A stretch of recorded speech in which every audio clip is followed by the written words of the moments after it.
Greetings, fellas in time and space. It's your host, TheAmariaShadow, and welcome back to the channel, and welcome back once again for more of Apollo Justice Ace Attorney Trilogy. We are going to be starting a brand new game today. We have completed Dual Destinies, so now we shall be moving on to Spirit of Justice. So without further ado, let's get started on today's adventure and see what's in store for us. Allons-y!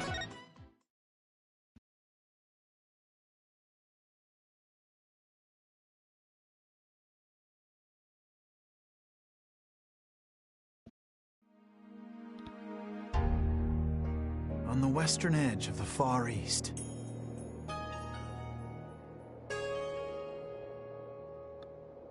lies a peaceful country of spirit mediums and mystery, the Kingdom of Kurain.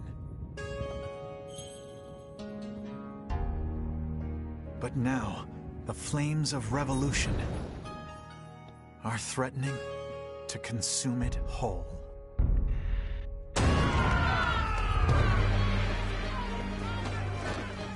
But things like revolt and revolution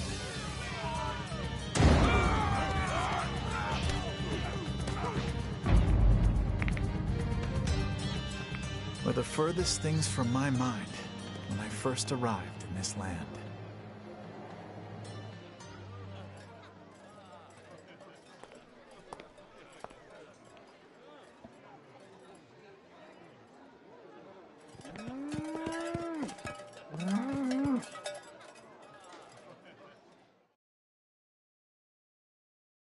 Episode 1, The Foreign Turnabout.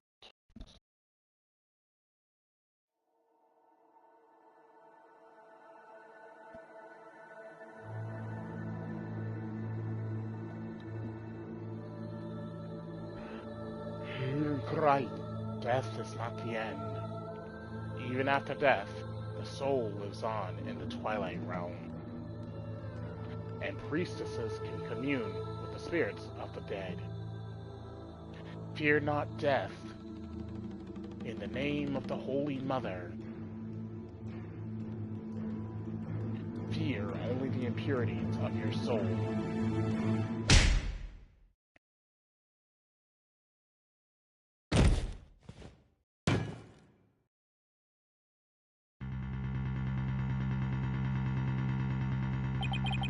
This blight on my soul. I'll have the child take the blame.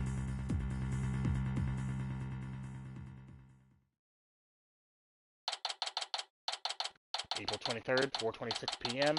Kingdom of Kurai.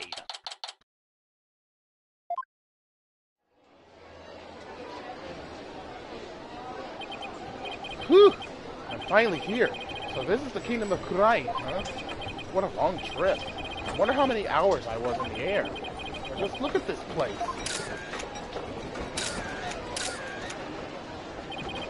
Good load of the street. It really feels like I'm in another world here.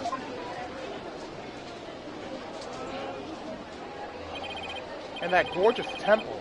I read that's the center of town.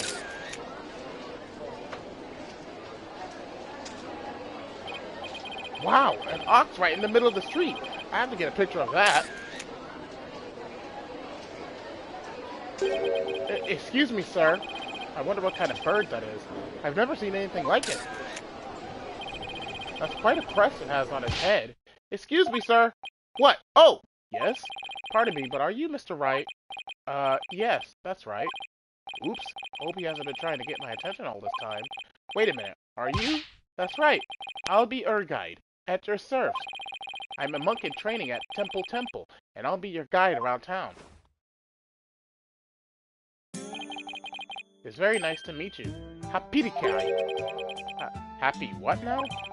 Hapiraki. That's how we greet people here in Kurai. It's like hello, or how do you do? It's a pretty handy expression to know. Okay, let me give it a try. Hello, I'm Phoenix Wright. Hapirikai. My name is Phoenix Wright, and I run a small law office. Well, that's what I do back home anyway. Right now, I'm just a traveler, a stranger in a strange land. Welcome to our country. Welcome to the Kingdom of Kurai, land of spirit, mediums, and mystery. This is for you. The to celebrate your arrival. So speaking of mystery, what is this mysterious green lump exactly? Allow me to explain. This is a famous Kuranese sweet bun. It's called a magataman, or soul bun. It's shaped like a magatama. It's so yummy, it'll send your soul right to the Twilight Realm. That doesn't exactly make me eager to try it. But thanks. I think I'll indulge later. That will be 20 damas. Thank you for your patronage. I have to pay? I always have plenty of those on hand, so just let me know if you ever want any more. No wonder his bag is so heavy. It's stuffed with all the tools of his trade. Oops, I almost forgot to tell you something really important. It's about Miss Maya. She can't come see you for a few days yet. Yeah, when I called her from the airport, she said she was still trading up in the mountains. I told her I'd wait for her here. Either way, I was glad to hear she's in good spirits. Maya Fey. Sorry, yawns, Jesus. I ended up dozing off again. She's a spirit medium who used to work as my assistant.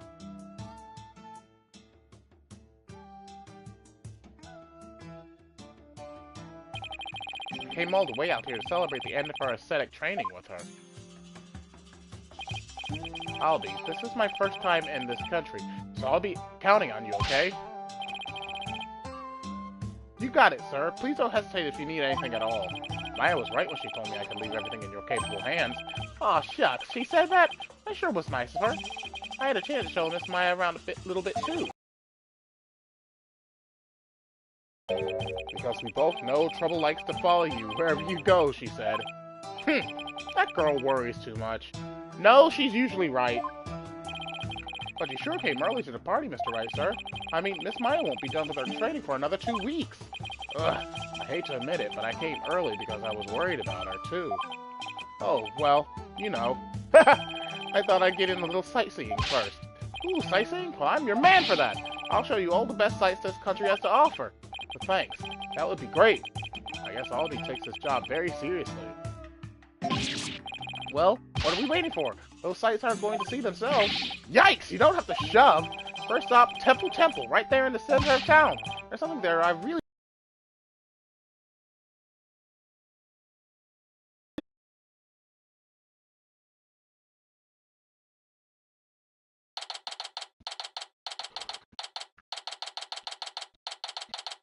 April 23rd, 4:45 p.m., Temple Plaza. Wow, it's even more impressive up close. Allow me to explain. This is the heart of our town, Temple. It was created by the founder of Kurainism, the Holy Mother herself. I'm training right here at this temple to be a monk someday. I read that the people of this country are all adherents of Kurainism. According to my guidebook, is a religion in which ancestral spirits are venerated. The Holy Mother was a great spirit medium who could commune with our ancestors' souls. And spirit mediums become queens to this day, direct descendants of the Holy Mother. A spirit medium rules the entire country, huh? Talk about power and influence. The main thing you'll want to see when you come to Temple is the Dance of Devotion rite. The Dance of Devotion takes place twice, once in the morning and once in the afternoon. This dance, along with the Song of Ceremony, is performed in offering to the Holy Mother. The Dance of Devotion has the power to summon forth souls from the Twilight Realm. Oh god, he's off! He's off! Hold it! Slow down! I can't remember all of that at once. Oh, I'm sorry. I guess I got a little overexcited. Anyway, the main thing I got from all that is that you really, really love your country. Well, that's sure true. I like this kid. He pours his heart into everything he does. Let's see. I guess I just explained about half of what I usually explain. So I'll give you a special discount and only charge you 10 damas for a tour fee. Thank you for your patronage. I guess he pours his heart into aggressive salesmanship, too. Oh, no! Come to think of it, Miss Maya told me she could tell I love my country, too. We stood here for about an hour while I told her all about the Holy Mother. Really? An hour? Hope that counted as patience training. And she seemed really interested, too. She listened to my whole speech. Huh, that doesn't sound like the Maya I know. Miss Maya is so kind and nice. She treats me really well, like a little brother. She's kind of like a big sister to me. This is Maya Fey you're talking about, right? Maybe she's grown up since I last saw her.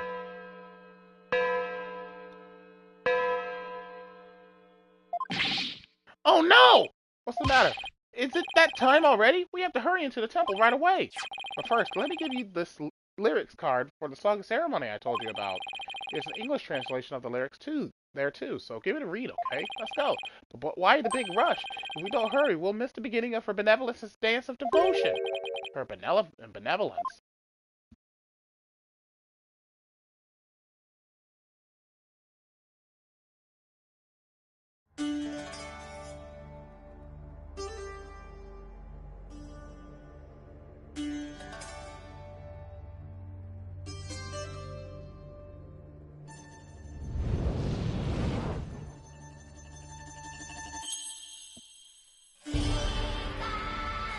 The Dragon and Tiger battle.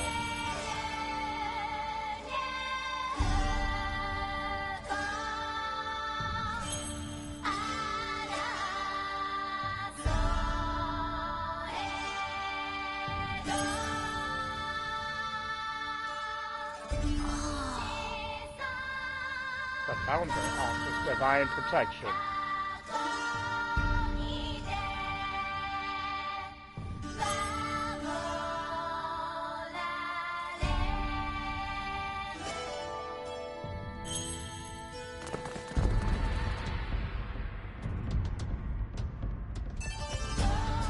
The butterfly embraces the meat Alma.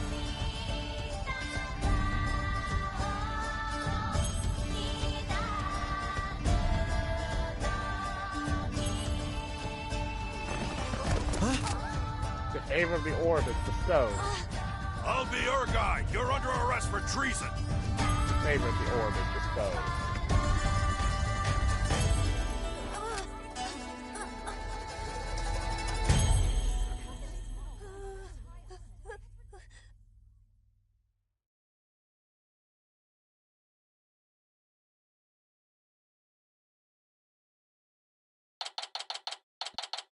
April 24th, 10:10 a.m. High Court of Kurai. Accused lobby. Let me in! Why won't you let me in? Because you're a foreigner. What business could you have with this court? I told you, my friend is on trial in there. The police raided the temple in the middle of the dance performance yesterday and arrested Albie on suspicion of treason. I was worried about Albie, so I just had to come see his trial. A trial isn't a tourist attraction, so clear off! If you want a picture for your scrapbook, take one of me and get out of here! Look, you've got it all wrong. Just great. Well, I guess there's only one thing to do. Yes, I'm a foreigner, but I'm not your average foreigner. What? I'm actually a lawyer. Back at home anyway. What? Lawyer? I can't. That's not possible! What's he so shocked about? Well, whatever. Now's my chance. Nothing wrong with a lawyer entering the courtroom, right? Wait! Get back here, you!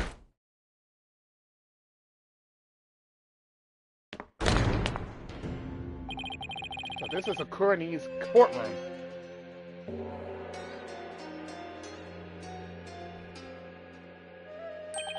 Wait, isn't that her benevolence?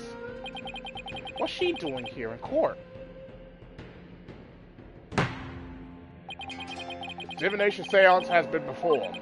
I will now hand down my verdict against the accused.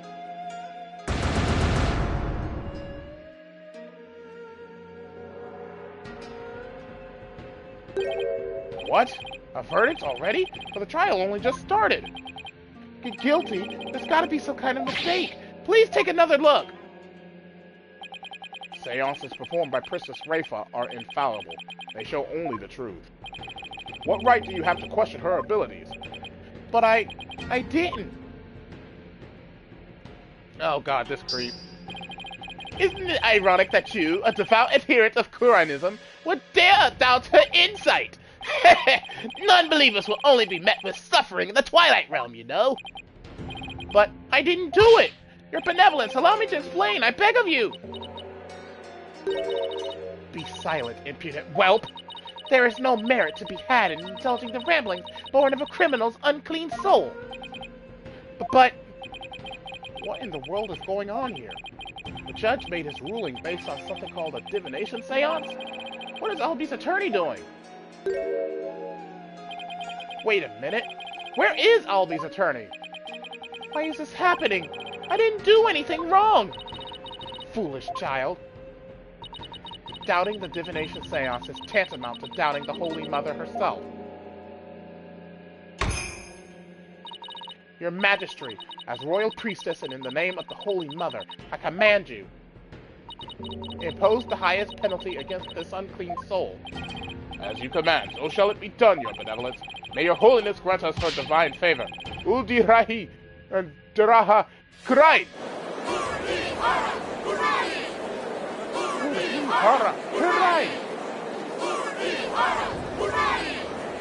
Objection! What?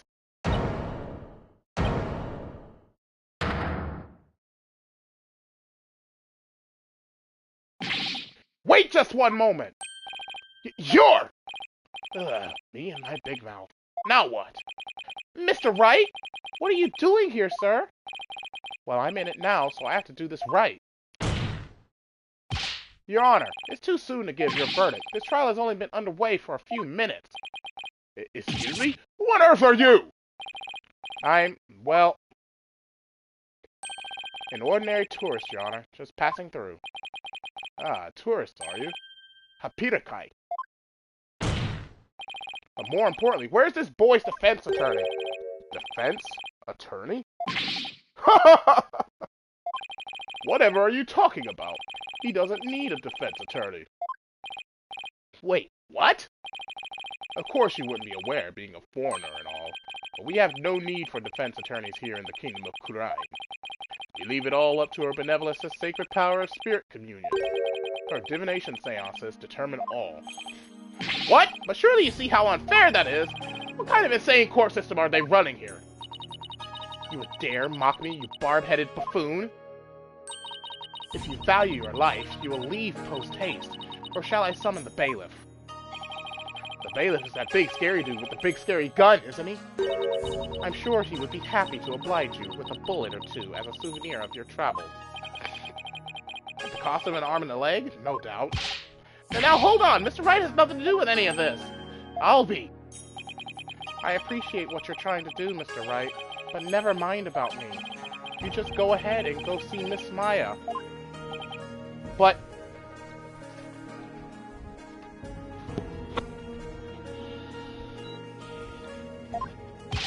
forget about me. You have to go, now. I'm sure you can find another guide. There were lots more places I wanted to show you. But it looks like I won't get a chance now. I'm sorry. The poor kid. He's trying to put on a brave face. But look how terrified he is. What can I do? What should I do? Defend Albi. I can't just let a verdict be handed down with nobody standing in Albi's corner. If Albi doesn't have a defense attorney, then I'll do it. I'll defend him. To defend him? You can't be serious! Did you hear that? Is he out of his mind? Heaven forbid! Defend me! Mr. Wright! What are you saying? You can't do that! I most certainly can. Don't worry, I'm quite used to tackling all sorts of trials. Besides, can you imagine how furious Maya would be if I let anything happen to you? Mr. Wright... You are but a naive tourist, ignorant of our ways. But if you are smart, you will heed my advice. Do not pursue this matter any further. Looks like defending somebody is easier said than done in this country. Bailiff, throw this man out! Your Majesty, if you please. You have something to say, Mr. Payne? Why not allow it, Your Majesty? Why not have him defend the accused? It could prove very interesting. Right, Mr. Phoenix Wright? Right. Mr. Whoever you are. Prosecutor, are you acquainted with this traveler? That's Chief Prosecutor, Your Majesty. And yes, I am acquainted with him. He's a defense attorney from my native land. I've had dealings with him in the courtroom before. Heavens to Betsy! What? Mr. Wright, you're a defense attorney?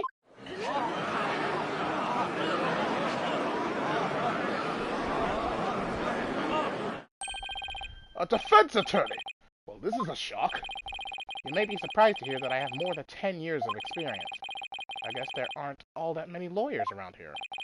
Your Majesty, would you kindly allow us to proceed in the manner of my old country? But Mr. Payne, I've already made a ruling in this case. Call it nostalgia, if you will, but I am most eager to give it a try. But I have a previous engagement, you see, a class together with the missus. Your Majesty, I agree we should have a whack at it. It sounds amusing. A score of years have passed since we last saw a defense attorney in this courtroom. A score? As in 20 years? What's the deal with this country? Mr. Payne, I want that barbed head brought to me on a stick.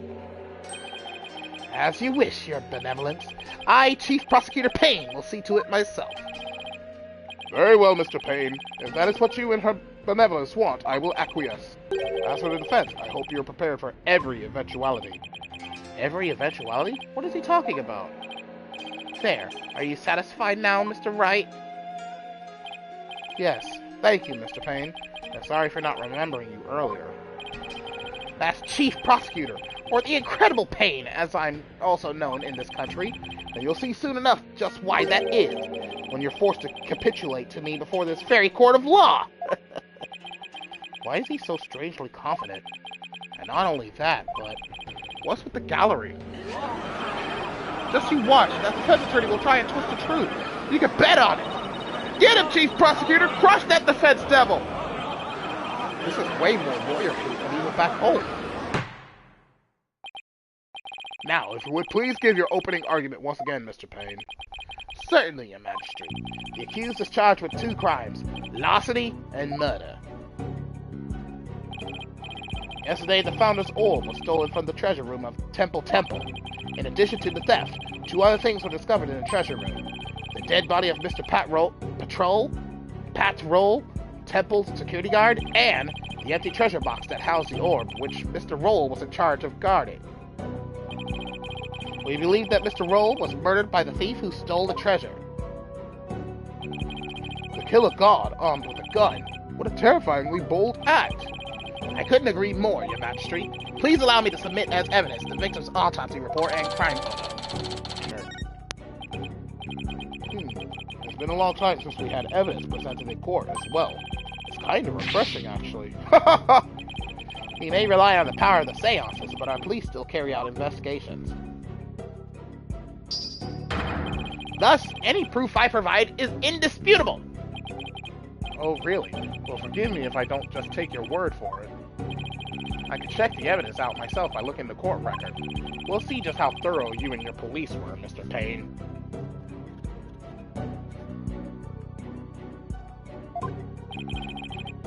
Such a deplorable crime! The audacity of stealing the sacred treasure of Her Holiness, our founding mother, is a crime that strikes at the very heart of our nation. Exactly, Your Majesty. We mustn't let the culprit get away with these heinous deeds. Indeed, such deeds are best described as treason against the crown. Is this treasure really such a valuable object? How can you even ask such a thing? Of course it is. Why, sealed within this treasure is the very soul, the mitama of the Holy Mother. Her soul is sealed within the treasure? I think I'll take that with a grain of salt. You don't believe it, do you? Of course I believe it. Something tells me I'd better play along. This kind of irreverence is exactly why I dislike defense attorneys so much. Your Honor, Your Majesty. What is it now? This treasure. I've never seen it, so it's a little hard for me to imagine. Can I see a photo of it or something? Of all the outlandish requests! You defense attorneys are truly beyond the pale! He's been getting awfully angry with me. And are those veins popping out of his forehead? It's forbidden for anyone outside of the royal family to view the treasure itself. They say that anyone without the proper spiritual power would be blinded instantly. That is why the average person has never seen the treasure, Mr. Wright. I guess there are national treasures that are off limits to the public back home, too. For the benefit of the shamelessly uninformed defense, let me share this newspaper article. It includes photos taken about 8 years ago, when the treasure was unearthed. These are the only public photos of the outer box in existence.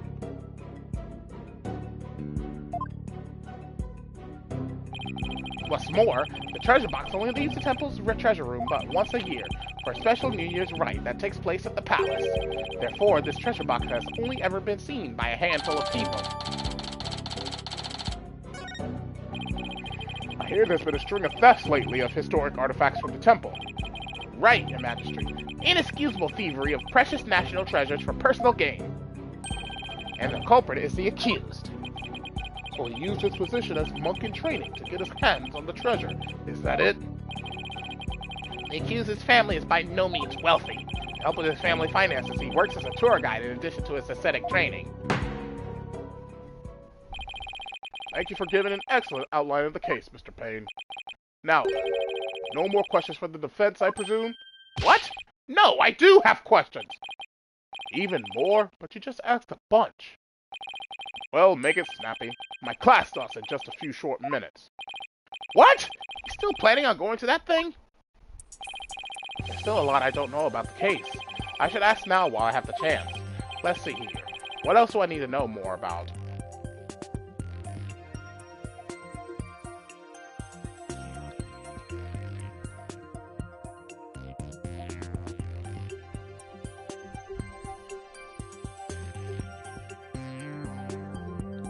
Give me a second.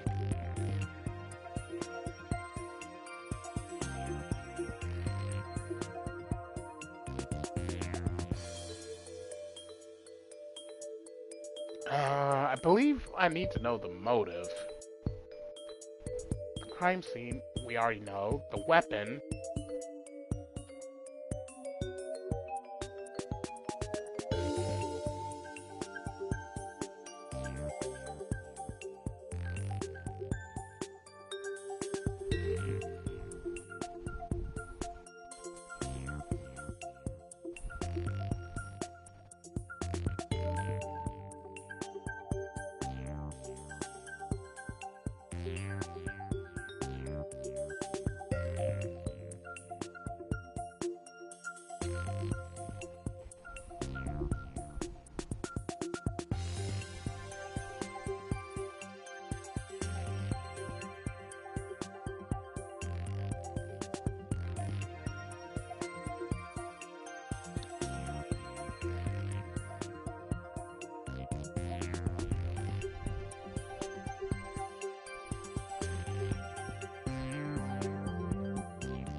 Okay, what was the weapon used in the crime?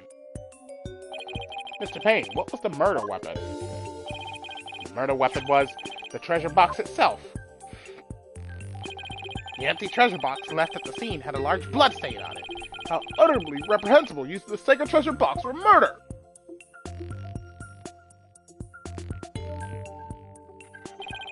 The accused came to the treasure room with the express purpose of stealing the treasure.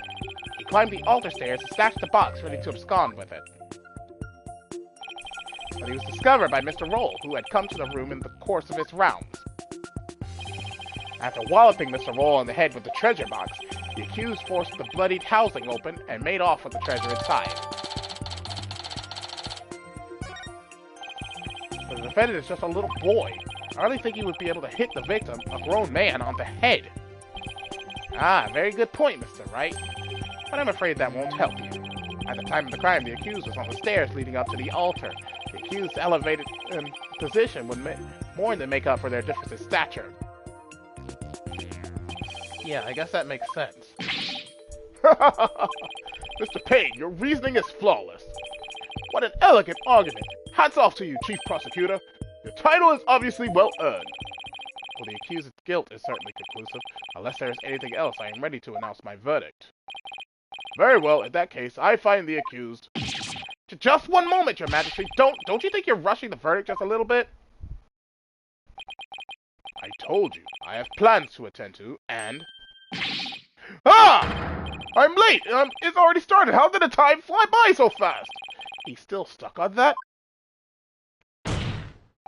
We haven't even heard the defendant's side of the story yet. Your Majesty, the defense asserts its right to cross-examine the defendant. Huh? Did I say something funny? Cross-examine the... What do you mean by that? What? What do you mean, what do I mean? I seem to have some dim recollection of the process, but I can't quite recall. And little wonder, a so-called defendant hasn't been questioned in over 20 years. Should I even be surprised anymore? Anyway, I demand we let the defendant, or the accused, tell his side of the story. Is that really necessary? Of course it's necessary, Your Majesty! What harm could it do? I say we allow the boy to speak, Your Majesty, though I doubt he'll have anything of relevance to say. Oh, how kind of you, Your Royal Painness. Very well, as long as it's okay with you, Mr. Payne. I'm already hopelessly late for my class anyway. In that case, the prosecution calls the accused back to the witness stand. Oh, but before we do, I'd better call my wife and apologize for missing that class. Any objections? Go for it, Your Majesty.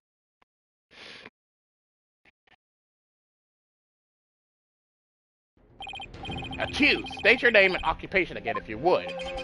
I'll be guide. I'm in training to be a monk, and I'm a tour guide too. Why me? Now, where were we? Cross-examining the defendant, Your Majesty. Right. Let's do that then. At the defense attorney's insistence, I might add. Sounds a little dispirited. His wife must have given him a piece of her mind. Well, the defense had better get to it, and make it quick if you please.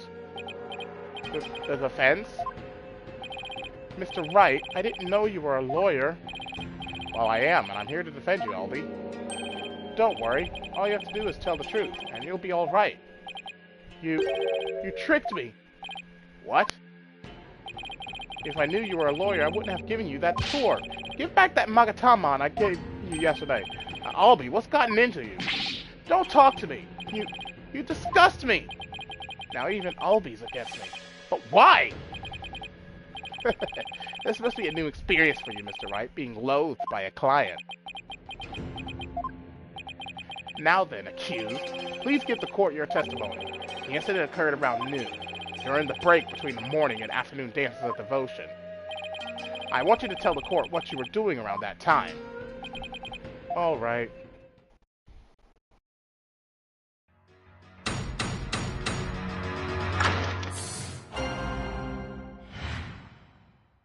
The accused's account.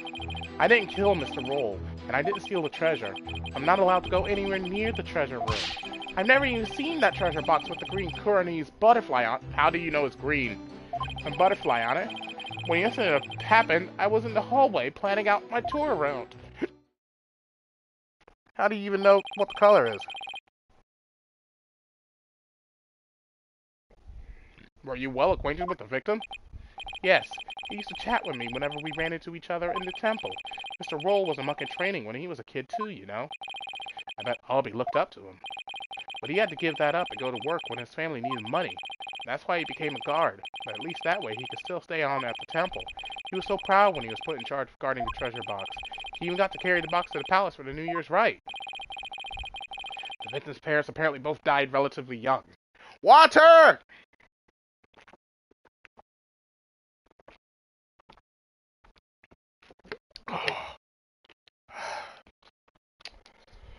Whew. So Mr. Roll had to support his younger brothers and sisters as well. But even with his job as a security guard, I'm sure things couldn't have been easy for him. It sounded like his circumstances and Albie's were very similar. Mr. Roll encouraged me to never give up. Albie, you train hard and make sure you become a monk one day. Don't end up like me, he'd say. He was always cheering me on in my training, and in my tour guide business too. Why in the world would I kill a nice man like that? Yes, I see. You expressed yourself well. Defense, now that you've heard the accused's account, are you finally satisfied? If so, let's draw this to an expeditious conclusion. But Your Majesty, I haven't even cross-examined the defendant yet. That wasn't the end of it. It's been so long, I don't rightly recall what this cross-examining thing is all about. A judge who doesn't know what a cross-examination is? What fresh hell is this?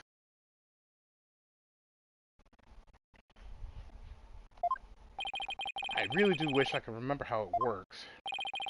Should I give the judge a refresher on cross-examination? Not necessary. I better save my breath. The judge doesn't exactly seem like a model student. He'll just have to watch and see how it's done.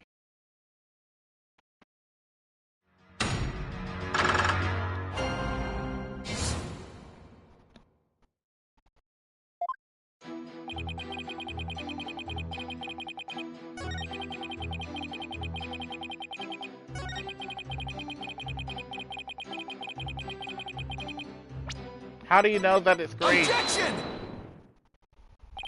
Oh, Albie, why would you lie to me? So you say you've never laid eyes on the treasure box, is that right? That's right. It's forbidden, so I'd never do that. In that case, how did you know there was a green butterfly on it? Huh? But because I saw a picture of it in that newspaper article. Nope, take another look. These photos are in black and white. You couldn't possibly tell what color the butterfly is from these pictures. Ah! Hold on. This bag. Did it just move? Polkunka! I beg your pardon? Polkunka is a word in Kurani's that people use when they're surprised. You just exposed a lie!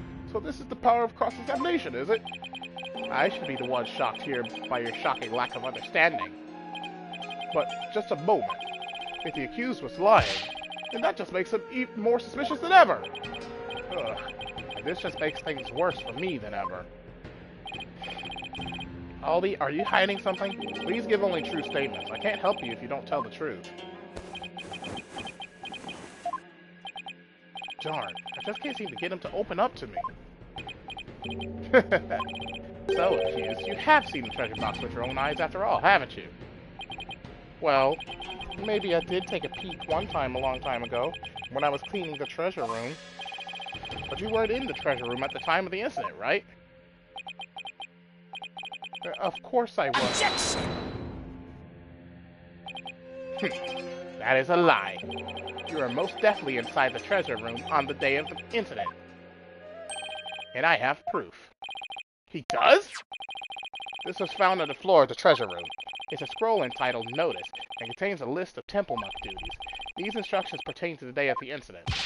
And what exactly is that supposed to prove? The accused's fingerprints were found on the scroll. What? Oh no!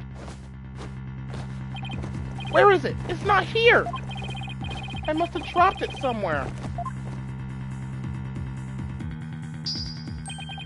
Indeed, you must have dropped it when you were busy murdering the victim. Notice added to the court record. No. Then that means Albie was there on the day of the incident. So this is the power of cross-examination. The more the accused talks, the guiltier he paints himself. Yes, it would seem so, Your Majesty. He predicted my argument and had evidence ready to refute it. How was any of that supposed to help the accused? See, I told you can't trust lawyers and their lies. Her benevolence already said the kid's guilty. Just declare him guilty and get it over with. This game is underrated. No, everything's going all wrong. Shadow, what do I do? As I suspected, this cross-examination session has served no purpose whatsoever. No, you're wrong! But armed as we are with her benevolence and insight, there's no reason to doubt his guilt. And I guess I'll just have to poke holes in this insight of hers. By the way, this didn't prove to be very interesting at all, Mr. Payne. Nevertheless, I will now finally announce my verdict. Wait just one moment, Your Majesty. I haven't seen this divination seance for myself yet. As a defense, I have the right to check it. Is that really necessary? I have to get home and apologize to my wife. I guess she really did give him the business. Your Majesty, I enthusiastically support having Mr. Wright see the seance. You do? And why is that, Mr. Payne? Don't you want to see it? See the lawyer being utterly crushed by the power of the seance? And then watch him tearfully beg for mercy? Well, no. I'm sure it'll make up for not getting to go to that class with your wife. It certainly does sound worth seeing, and it gave me a juicy tidbit to tell the missus. Ha ha! I've been reduced to a juicy tidbit? Well, foreign interloper, I imagine you do have to see it for yourself to be convinced. It's certainly unprecedented, but let's have the divination seance performed again. Well then, right after tearful begging, I really do have to be going. The only tearful begging is going to come from the prosecution when we're through. How pitiful the defense looks, still scrambling desperately for a foothold, blissfully unaware that defeat and despair are all that await him.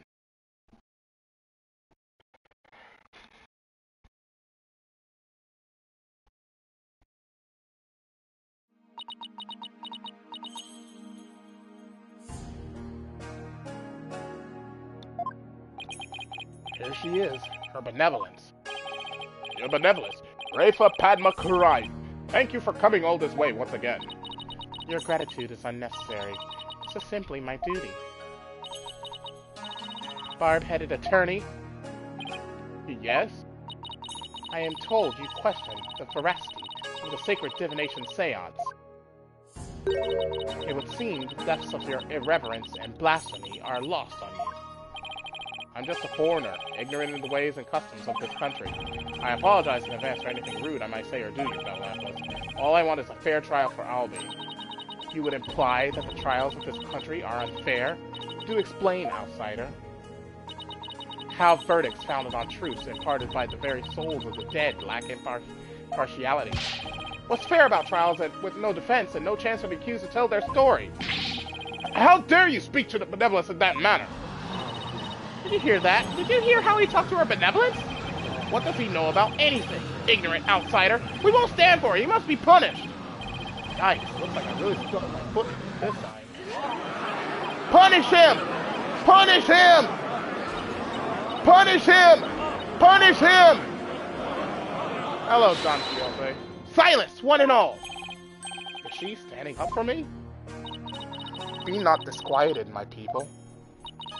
He merely expresses his opinion. Well. Looks like our benevolence is going to be more reasonable than I thought. Please. Attorneys are ghastly creatures, with souls stained black by brazen untruths. The words of a lowly worm such as that are not worth troubling yourselves over. Alright, I take that back. None of his prattling can sway the truth of my insights. Hello, how was the Athena situation in Alaska? It was really fun. I enjoyed it. Rest assured, he will soon see the error of his foolish ways. Now then, your benevolence, the divination seance, if you would. Certainly. Nana, my robe.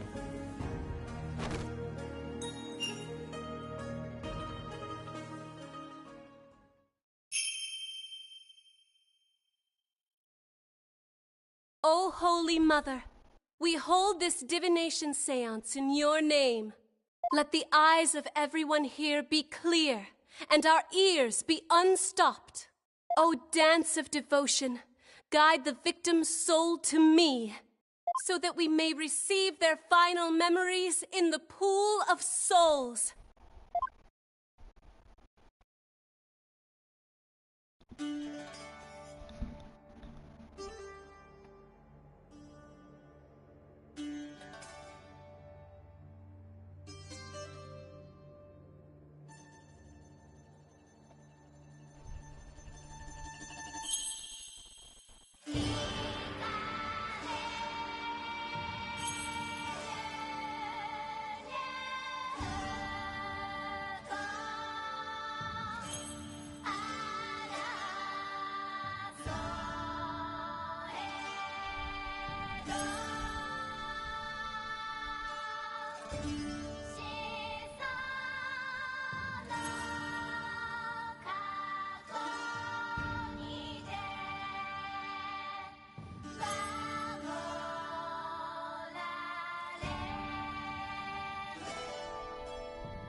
tense. Song of ceremony. Boys, boys. Boys, boys. Pain.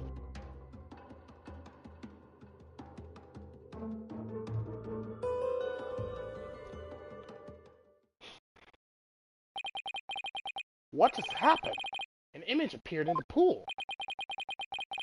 A final message from the victim's soul. The last communication of his Mitama. The divination seance has revealed this to us.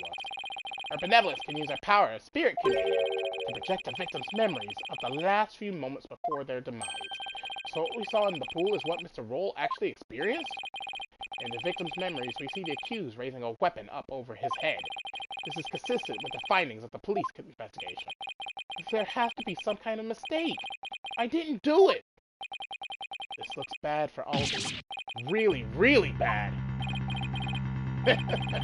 Now do you see why I'm the incredible pain? More than I can express. But even if those really are the victim's last memories, what can I do with them? There it is. There's the face of a man being utterly crushed. Oh, how long I've waited to see it. Isn't it wonderfully gratifying, Your Majesty? Oh yes, very satisfying indeed. Are you finally convinced, Traveler? The accused is most assuredly guilty. Am I really the only unbiased one here?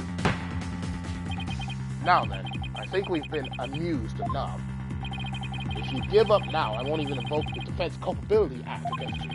You'll be free to slink back to your own country with your tail between your legs. The Defense Culpability Act? What's that? What? You mean you honestly don't know? No?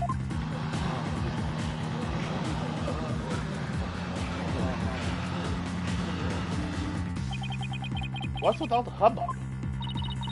Well, well. Not only is he a lying, black-hearted lawyer, he's also an imbecile. Your Majesty, I think you'd better explain the Defense Culpability Act to him. Yes, I think I'd better. The Defense Culpability Act, or DC Act for short, is as follows. In the name of Her Eminence, those who would support criminals will be deemed just as guilty. In other words, if you help the accused by defending him and he is found guilty, you will receive the same sentence as he. What? What kind of insane law is that? Under the DC Act, many an attorney has been convicted and met with a grim fate. Some went to prison, others received the death penalty. That's why there are so few in our country today who admit to being an attorney. That's as it should be. The history of our courts proves that attorneys are black-souled creatures who will tell any lie to save the accused. Thus, attorneys deserve to be exterminated. Exterminate! Annihilate! I've never felt so much hostility at me from so many sides. What could have happened to make everyone feel this way?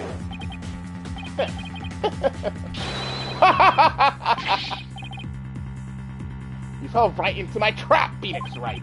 Your win streak against me and my brother ends today. With the seance of the DC Act on my side, I'll finally get my revenge. That's why you were so eager to have me defend Alvi. Chased out and humiliated back home, fate brought me to the foothills of Christ. I thank my lucky stars that I'm chief prosecutor here now. Defense, know that if I rule that the accused is guilty, you will go to prison too. That explains Albi's reaction earlier. Defend me? Mr. Wright, what are you saying? You can't do that!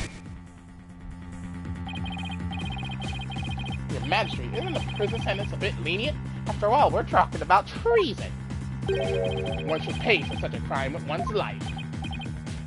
Yes, I believe the death penalty might be appropriate under these circumstances. The death penalty?! No way! You're kidding, right, Your Majesty? Do I look like I'm kidding? I'll have you put your life and your dark-tainted soul on the line here. The death? This can't be happening. The course of resignation. Our courts are well known as thus.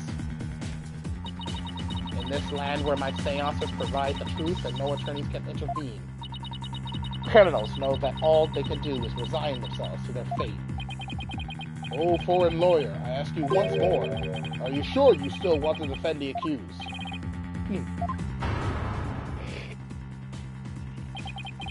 There's Maya to think of in all of this, too. I can't just lay down my life. What in the world should I do? Duh, we continue! He needs help! Isn't this why I became a lawyer in the first place? To help those with no one on their side. I can't just abandon everything I believe in.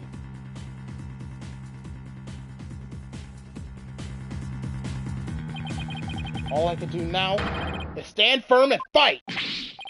Well, don't hold your tears back on my account, Phoenix Wright! Admit your defeat and grovel before me, the chief prosecutor for your life!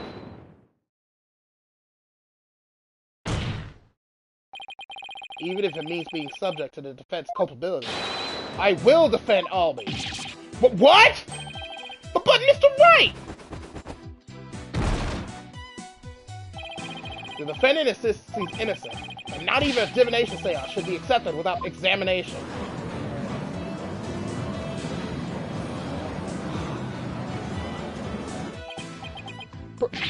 Pokuka! But if I'm found guilty, you'll get the death penalty too. Even knowing that, you still want to defend me? I don't know what happened in the past, but it looks like everyone in this country considers lawyers to be liars, so I can understand if you don't believe me. But I still believe in you and your innocence. So all I have to do is keep believing and find the truth. That's all there is to it.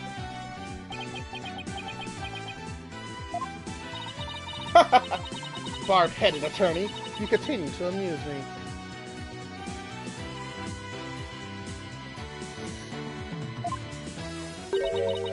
So your barbed jabs are proving to be more than your jokes. Your benevolence. Believe me when I say that this attorney will knock your insides out. Insolent, disrespectful attorney, you'll have plenty of time to regret your folly in the Twilight Realm.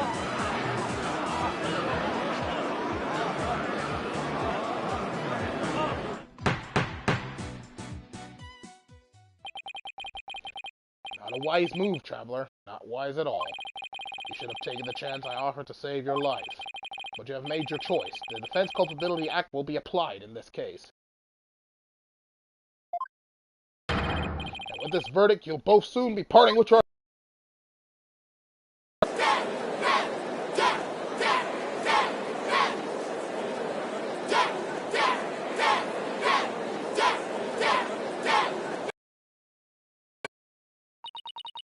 The souls of the departed speak only the truth, and I but give their messages a voice. If you think my insights contain falsehood, I challenge you to prove it.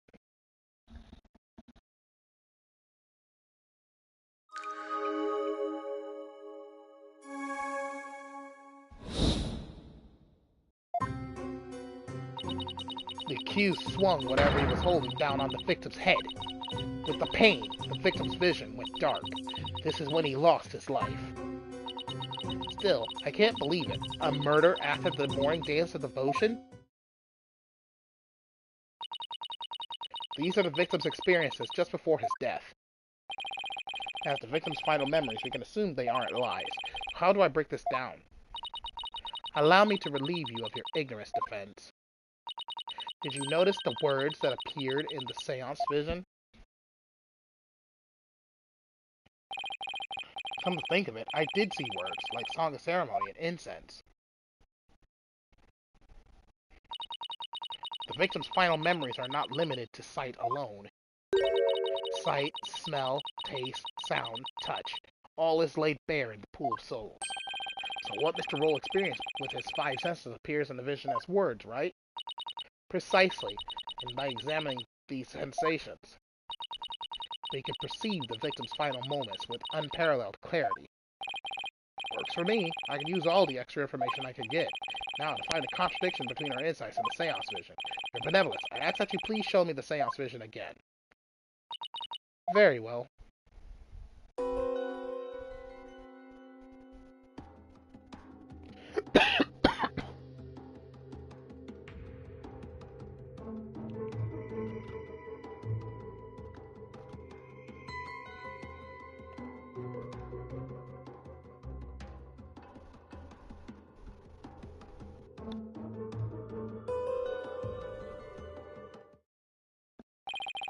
Wait a minute.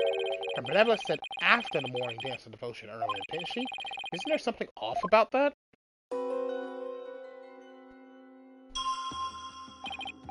First, I'll use the left and right analog sticks to make my way into the insight that seems off. Yes, this is the insight that sounded funny. Now I'll just carefully compare this insight with the seance vision. If I notice a sensation that seems contradictory, I'll select it.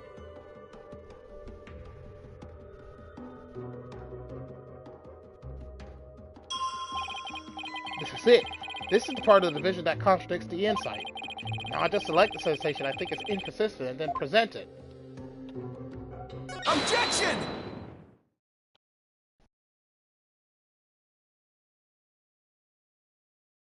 Barbed head. You're saying the incident occurred after the morning dance of devotion, right? That's right.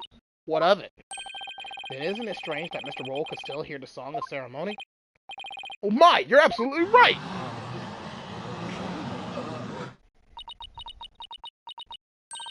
Is that all that troubles you? Huh? What the victim heard was just a practice run of the song of ceremony. Practice run? What are you talking about? Mr. Payne, if you would. Certainly. Allow me to explain. The incident occurred in the interval between the morning and afternoon dances. During that time, the singers were practicing in the performance hall. Precisely. I was there as well, so I can corroborate this statement. I see, so what the victim heard was that practice session. Ugh, there goes my contradiction. Okay, so they were practicing in this performance hall.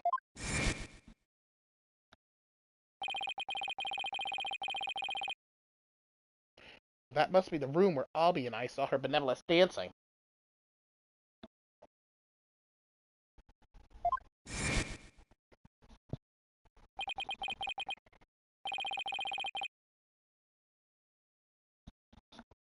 Alright, Mr. Payne, I admit one detail troubles me.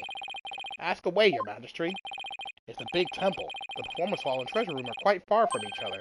Could the song really be heard all the way in the treasure room? He's right. It is a very big temple. Well, how about it, Mr. Payne? Your majesty, have you forgotten? There are speakers in every room of the Temple, including the treasure room. Oh, that's right. Speakers? For what purpose? Are you serious, Mr. Wright? They're to broadcast the sacred music at the performance hall throughout the temple. That's why the victim could hear the song of ceremony in the seance vision. It was the practice run going on in the performance hall, heard over the speakers. Thank you for your explanation, your benevolence. That makes perfect sense, even to a feeble-minded old man like me. Think nothing of it. Now, if you wouldn't mind, could you please alter your insights for us? Very well. The accused swung. The song of ceremony the victim heard was a practice run through the temple speakers.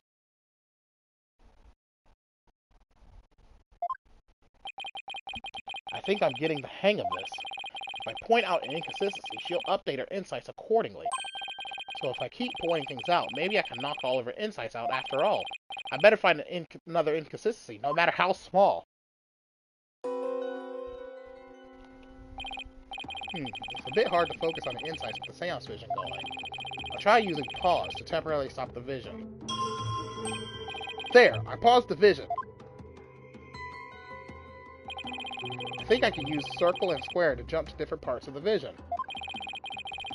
I'll try moving the Mitama mark to the flashing red panel there.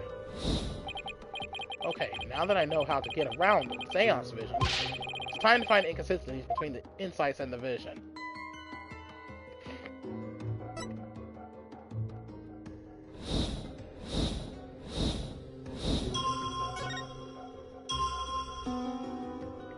His vision went dark after he felt the pain.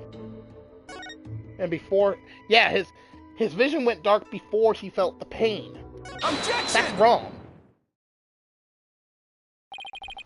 You're saying the victim's field of vision went dark right after he was struck, correct? Of course, as anyone with eyes can see. Well, pardon me, but I must disagree. What? Your Benevolence, please take another look at the exact moment the victim felt pain. Hmm? Oh! Everything goes black, and then, only after that, the victim feels pain. Inconceivable! This place, the order of events at odds with what you say happened. My word! Polkunka, Your Benevolence, what is the meaning of this? I cannot be wrong. My insights are beyond fallacy. If what the defense says is true, this is a very grave matter indeed. Please forgive me, Your Benevolence, but I'm afraid this contradiction is something we simply can't ignore. Now, let's not be too hasty, Your Majesty. I think I could clear this up. You have something to add, Mr. Payne? 1,000 apologies. It seems the prosecution has failed to make one tiny thing clear. And that would be...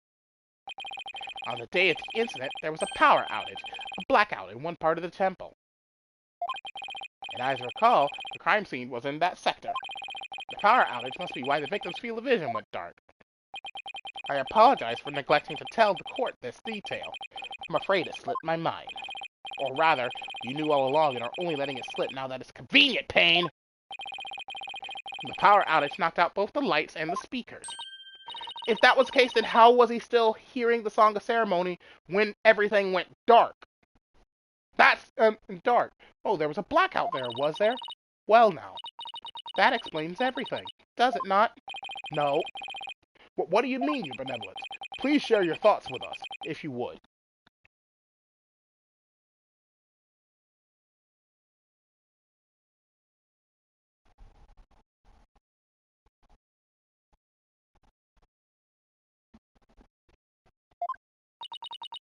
The blackout occurred when the accused and the victim were faced with one another. Fearing the victim would flee under the cover of darkness, the accused swiftly brought his weapon down on the victim's head. I see. That makes perfect sense, Your Benevolence. So the victim was struck after the lights went out. The depth of your insight is awe-inspiring, Your Benevolence. Give her a hand, everyone! Well done! Long may you live and prosper! I want to live long and prosper, too. Enough applause.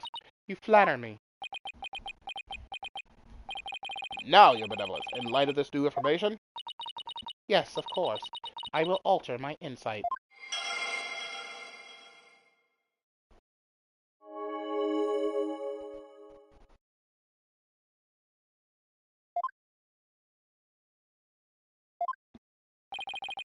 So much for my inconsistency.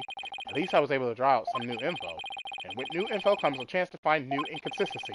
Now to compare the insights with the vision again and see what else I can dig up.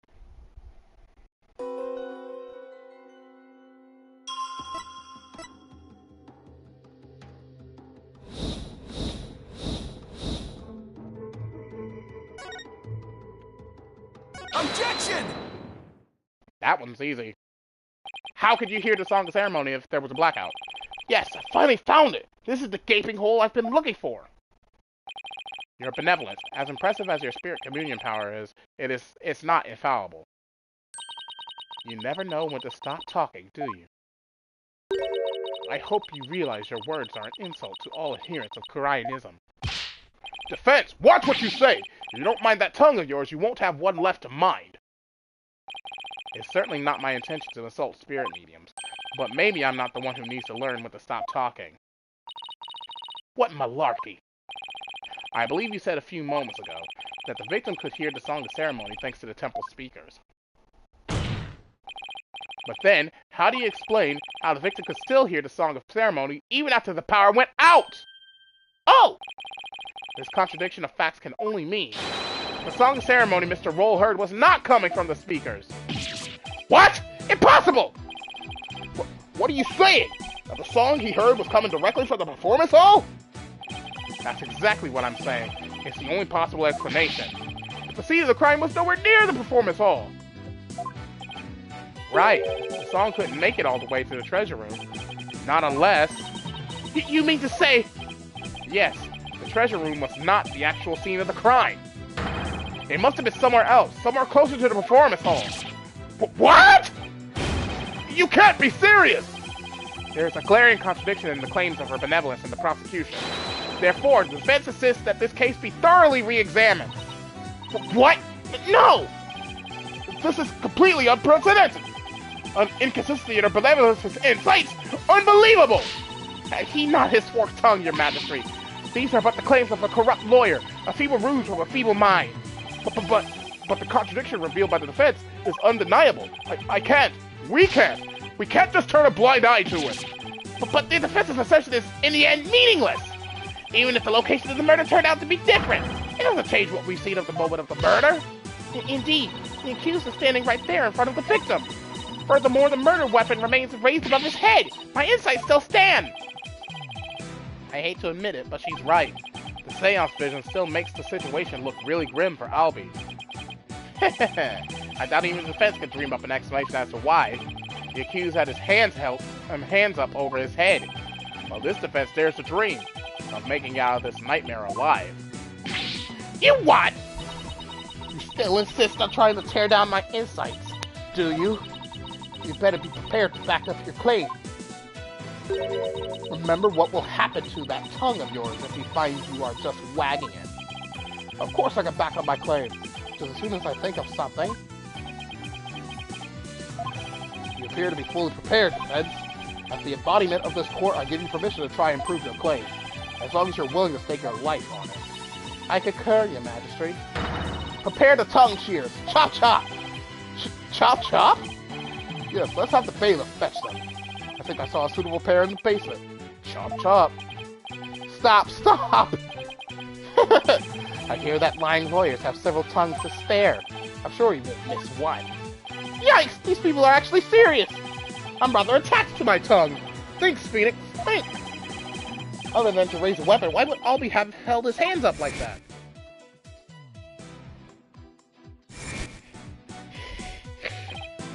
Aha! So that's why! The reason the defendant held his hands up over his head can be explained by something in the crime photo. What explains why Albie had his hands raised up above his head?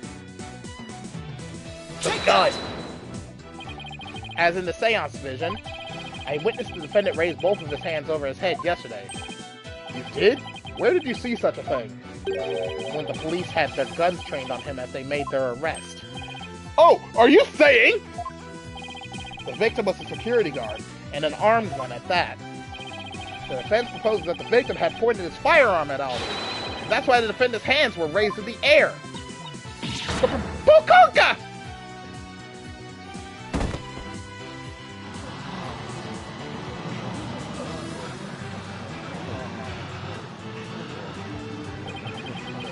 Who would have thought the seance vision could be interpreted that way?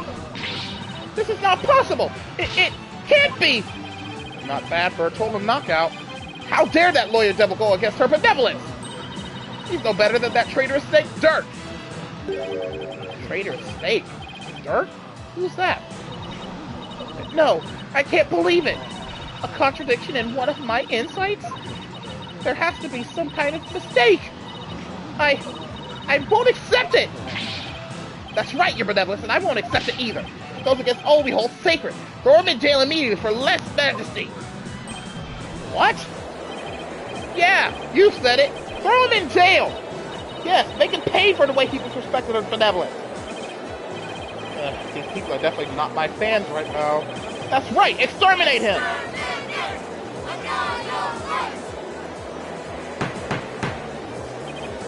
Peace! Give me peace! I said peace! Now everyone, please calm down. Is he? Your Majesty, please assign this black-hearted attorney a suitable punishment. No, I can't charge him with less majesty. What?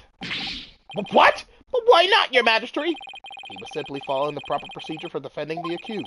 There's nothing unlawful about that. But your Majesty, don't you want to wrap this trial up quickly? Why not just give your verdict? Then you can go home and make it up to your wife. We can't end the trial now, not when we just learned new information about the case. What? Your Majesty! Not you too! You would honestly entertain the idea that my insight contains a contradiction? True, it is shocking. In the 20-plus years since the DC Act went into effect, such a thing has never occurred. To be honest, I didn't want to believe it either. But with his life on the line, the defense pointed out inconsistency, and it is our duty to scrutinize it to the satisfaction of the law. You dare go against the royal priestess, you non-believer? No, my faith is as strong as ever, but I have a duty to make a fair ruling in this trial. If you insist on interfering with that process, Your Benevolence, I'm afraid I must request your removal from this courtroom, royal priestess or not. What? I'll have you know, Your Benevolence! Please acquiesce in this, Your Benevolence. Looks could kill. I won't forget this offense, barbhead! I do not admit this deed. I won't! Bailiff, please see Your Benevolence out. Your me time, I will face due retribution in the Twilight Realm. The demons there they'll pluck the barbs right off your stupid head. I hope your suffering will be super duper painful. And I hope they throw you into a lake of burning fire. Yeah, and then, she's still going. I guess she's still just a teenager after all. Now then, defense. Mr. Light, was it? That's right, Your Majesty. Phoenix Wright. Of course. Mr. Wright. My apologies. Well, now that we have this newly uncovered fact, I suggest we proceed with arguments. Thank you, Your Majesty. Yes, but do not misunderstand me. This doesn't mean I trust you completely. I'll be keeping a close eye on you, so don't even think about lying to this court. I understand, Your Majesty. Whew! Maybe now we can finally run a real trial. Arguments, Your Majesty. Very well, I accept your challenge. Huh? What's with him? Oh, the look on your face, Mr. Wright. It's just too hilarious. What's so funny, Mr. Payne? The defense still doesn't get it. The truth he unearthed is going to bury him in his case instead. What do you mean by that, prosecutor? I told you, it's Chief Prosecutor! Yes, because that's the thing to focus on right now. The defense is digging its own grave. Consider this, Your Majesty. Why would the victim, a security guard, point a gun at the accused? Oh! Oh, indeed. Because the accused was about to commit a theft. It's the only logical explanation. What? That does sound pretty logical, actually. It doesn't help the accused situation at all. If anything, it makes him look even more guilty. Yes, I have to agree. Allow me to spell out this truth the defense didn't bother to think through. Mr. Roll came across the accused just as he was trying to steal the treasure. The guard pointed his gun at the accused, and just when the power went out, the accused murdered the victim and hid his body in the treasure room. A hand truck for moving heavy treasure around is stored in the treasure room. The accused could have easily moved the body with that. And after all that hard work to knock down those insights, back into the old familiar corner once more. Mr. Wright, do you have a rebuttal? I'm drawing a total blank here. I hope you're ready to climb that scaffold. I asked you a question, defense. I've got nothing.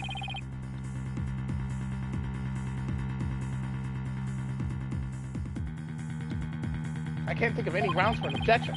The only thing to do at this point is ask the defendant himself what happened. But I don't know if Albie will cooperate with me or not. Albie? Will you tell us what really happened? You don't have to say anything, accused. Fall for his evil trap and you only dirty your own soul. Albie, you have to tell me the truth. I can't help you unless you do. Mr. Wright, I'm sorry. Why? Why won't he trust me? Is this it? Is this the end? For both of us? Maya, I'm sorry.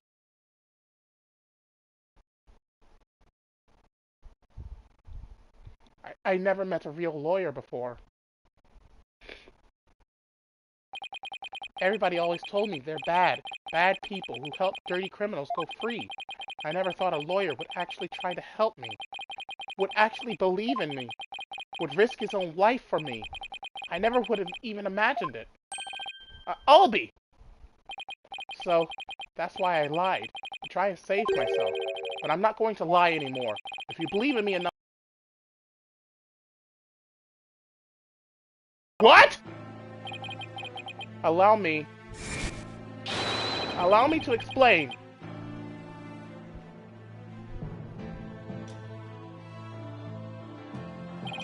Now we're talking! Time to finally get to the bottom of things!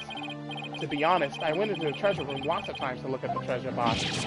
Even though the temple told you weren't allowed to go anywhere near it? Yes, I'm sorry. Mr. Roll even saw me once and scolded me. But that box is so beautiful. The way it glows in the dark, I couldn't help myself. Wait, it glows in the dark? Mineral called fluorinite that makes it glow. It's absolutely breathtaking. It's really a shame they don't put it on display for the public. Can you imagine how many people would go on night tours of the temple if they did? If only he applied such passion to telling me the truth earlier.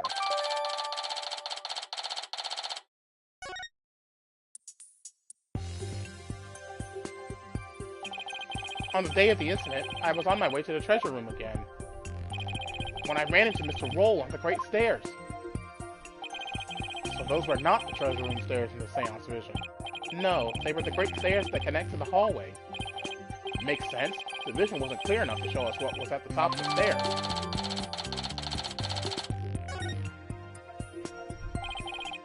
All of a sudden, Mr. Roll threw his gun and threatened me with it. I quickly put my hands up.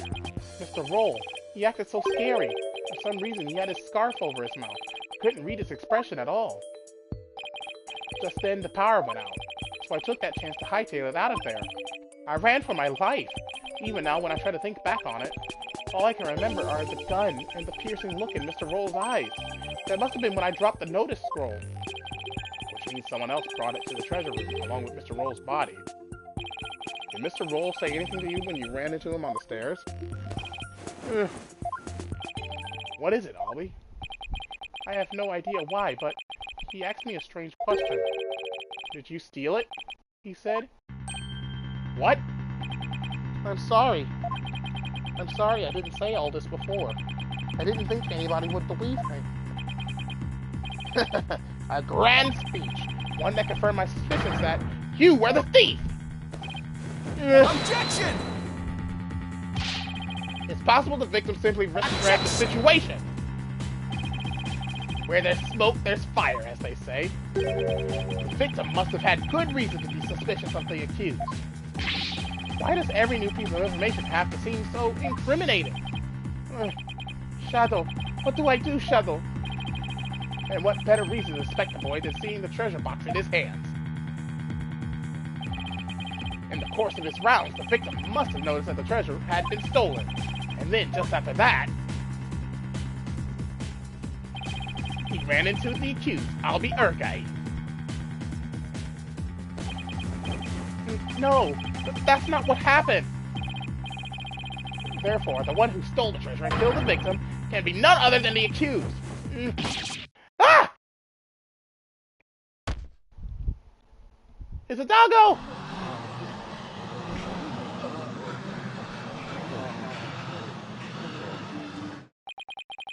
What now? Hey, Shadow! Down, boy! Well, what do we have here? I'm sorry about this. This is my dog, Shadow. Good puppy! He nearly gave me a heart attack. So that's what was making his bag move. Can you quiet that yappy mutt down? Shadow says that Mr. Roll made a mistake. You can understand him? Don't tell me this is a surprise witness for the defense. I beg your pardon. You're not thinking of cross-examining an animal, are you? Of course not, Your Majesty. Not this time, anyway. Phew. Well, I'm glad to hear that. Thought I'd have to reassess my assessment of your sanity for a second there. I think I'd better reassess my strategy, and fast. I have to somehow show that somebody else could have struck the victim or was sunk. But while it's true that the defendant was standing in front of the victim when he died, it doesn't mean somebody else couldn't have struck the victim at that time. If you're going to go that far, I hope this means you have another angle of approach ready. Exactly! I mean, who but the accused, standing front and center, could have done it? Unless you can back up your claims, it's nothing more than conjecture. Okay, come on, Phoenix. I know I can think up of something convincing. Where else could the victim have been struck from?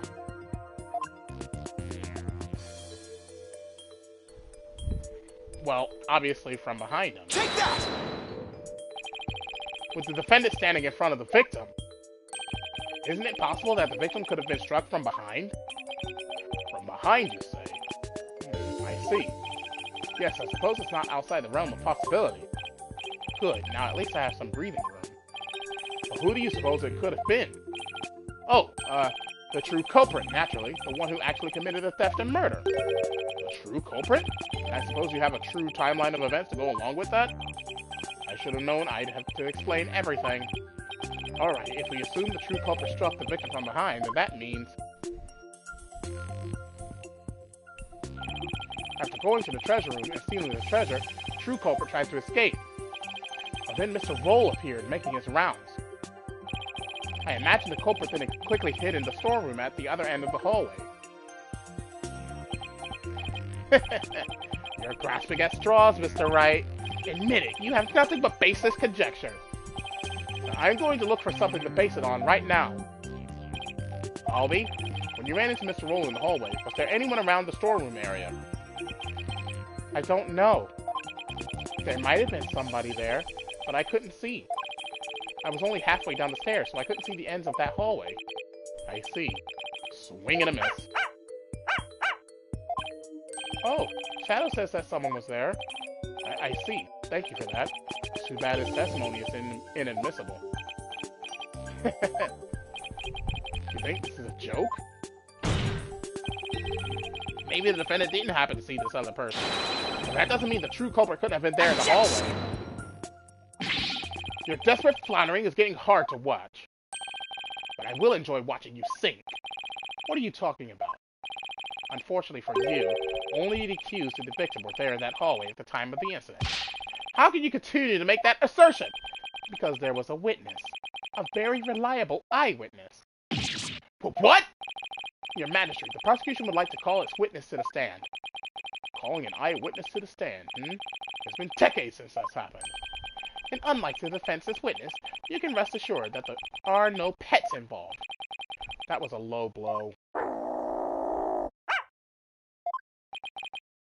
Very well, I'll allow it. And now, for something we've not heard in quite some time. Bring the witness to the stand! And there's the murderer.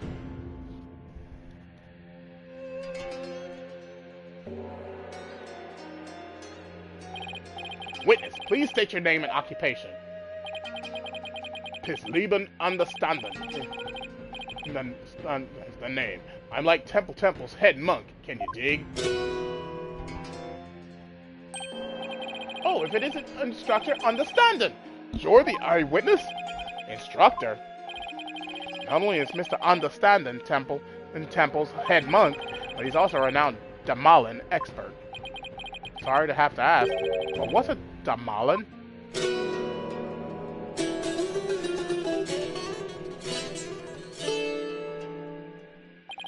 Check it! Here she is, my sweet serenader, my one and only. Groovy, right? But you heard our sultry sounds once before, brother.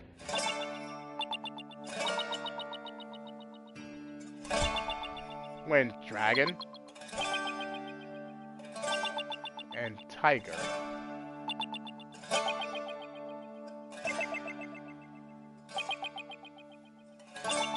Battle. That's the song from the Dance of Devotion. Right on, brother. Song of ceremony. Playing this tune together is a precious gig for me and my girl here, you dig? The song of ceremony, the song that was playing at the time of the murder. Oh, Holy Mother, may the righteous sounds of my Damalan serve as my offering to you.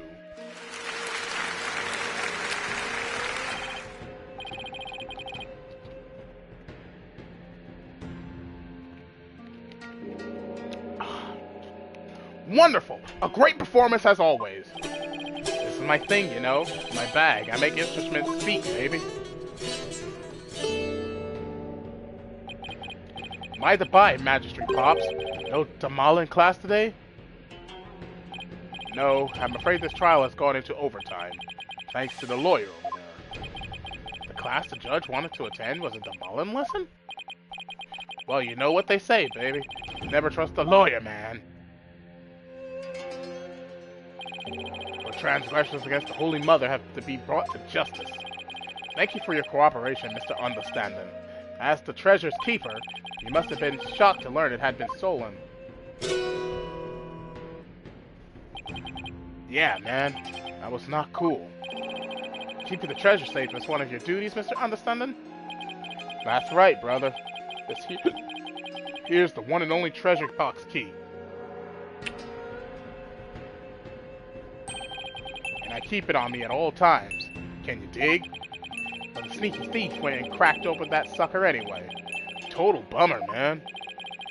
So that's the key to the treasure box, is it?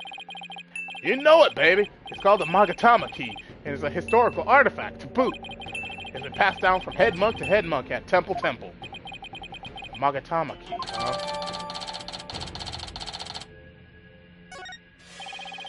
And now someone's jacked the treasure on my watch. It's a real buzzkill, man.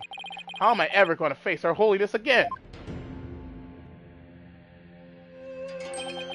Oh, Holy Mother, please find it in your infinite mercy to forgive me. Please guide this lost and humble lamb. Why do I always get the far out ones? Mr. Understanding, you witnessed the accused and the victim heading to the treasure room. You know it, baby. Best believe I scoped that tiny transgressor. Would you please give the court your testimony regarding what you saw? To bring justice against the transgressor, man. Yes, of course, I'll do all I can. In the name of Her Holiness, I vow to sing, not but the truth. I swear to bring. Hit me!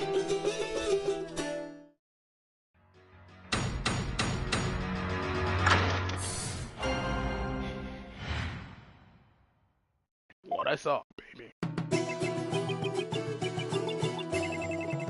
After the morning dance of devotion, to go back to my chamber, I got the notion. Don't you know my chamber's on the way to the temple's treasure room? Hey, hey! Any small footsteps, I can quite clearly hear if anyone to the treasure room goes near. Albie was the only one. He was the only one. Before the blackout, one other than Roll. Only Albie to the treasure room did stroll.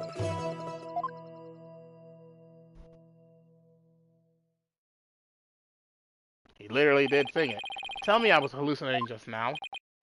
Like, can you believe Mr. Roll bit the big one after that? Hoss, man! I share your sentiments. You were the only one who discovered the victim's body, weren't you, Mr. Understanding? What? You found the body as well? He really is a key witness, then.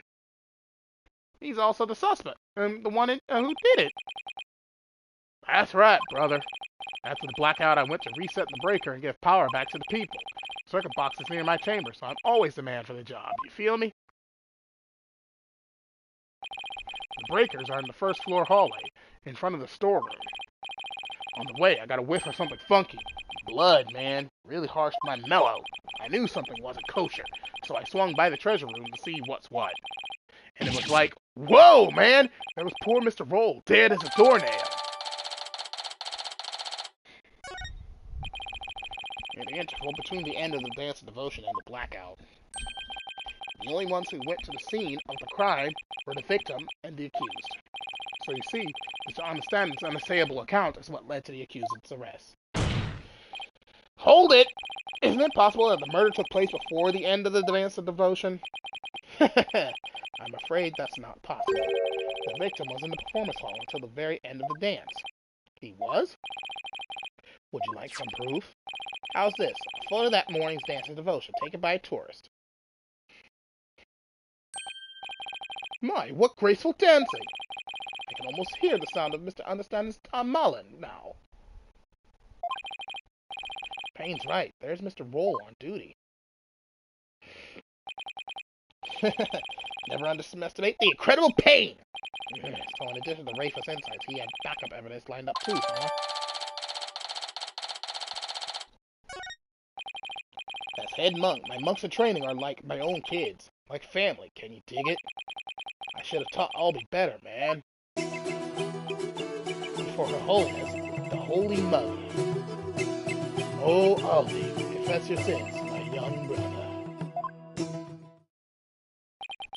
Head monk understanding. I didn't kill Mr. Roll, so I don't have anything to confess to the Holy Mother. What?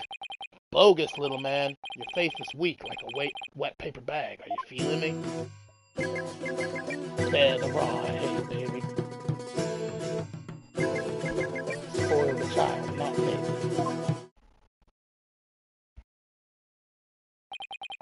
Her Holiness is magnanimous, son.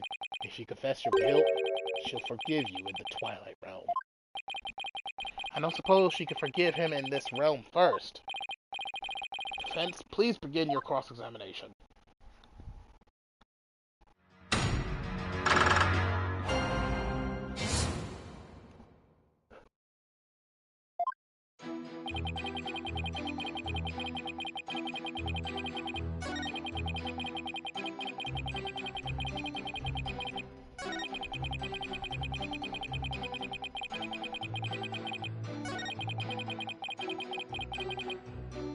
Hold it! How can you tell it was Albie just from the sound of some footsteps? Albie is practically family, man. The smooth groove of his shoes are easy to pick out. How do you know he went to the treasure room? Didn't you think it was possible he went to the storeroom at the other end of the hall? No way, man. I saw him with my own 2 eyes. You saw him? The treasure room? This you can be we. My peepers beat the sneaky sneak Albie. And tell us where it is you stood when you saw the accused, if you would. When I heard the footsteps, I looked out the window. From my window, I could see the window of the first floor hallway across the courtyard, you dig? And through that window, I saw Albie walking into the treasure room. Can I have him add this statement to his testimony? Yes, please.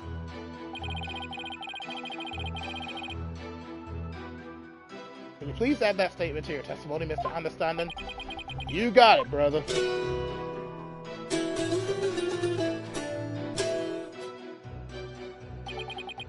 Through the window, I did spy little Albie with my own eye.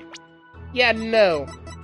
Because this says, due to the growing number of thefts throughout the temple, we'll be tightening security there throughout. Therefore, all the hallway shutters will remain shut for today's dance of devotion. Which means, your window is shut! Objection!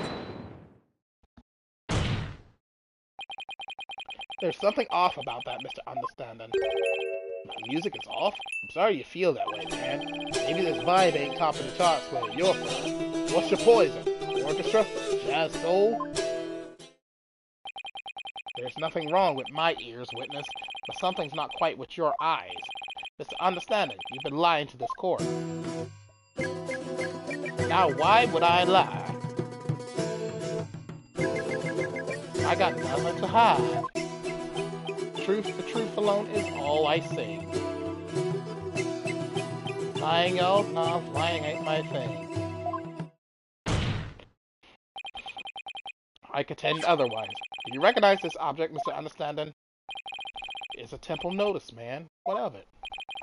In this notice, the following instruction to the temple monks is written. All of the hallway shutters will remain shut for today's dance of devotion. What you talking about, Phoenix? Talking about the fact that from your chamber, you couldn't have seen anyone going into the treasure room through those shutters! Ah! Looks like you didn't get the memo. No way, I don't believe it, man! You don't believe it? Why don't you read the notice for yourself? Let's see. Something, will, something, for, something. Is that your idea of reading? I'm not so hot at reading Kuranese, man. I usually get one of the other monks to read stuff for me, you know? Doesn't that make your duties as head monk a little difficult? Hey, cut me some slack, man. I only moved to this country 6 months ago. That's quite recent, isn't it? So, how does someone who's only been here 6 months become head monk of a temple? How little you understand. Religious faith can't be measured in months or years. I've only been adherent to Kuranism for 3 months myself. The Holy Mother's teaching really spoke to me, prompting me to stay in this country. Or was it the fact that there are no lawyers here that spoke to you? Mr. Payne, I know just how you feel, my man. Her Holiness' teaching spoke to me too. Ladies and gentlemen, I present Brother Dumb and Brother Dumber. Well, I know why Payne suddenly became a believer in Kuranism, but could Understanding have had an ulterior motive for becoming a believer too? It's Understanding. Were you really in your chamber, as you claim? What? Hey, be chill, brother. Weren't you instead somewhere else? Objection!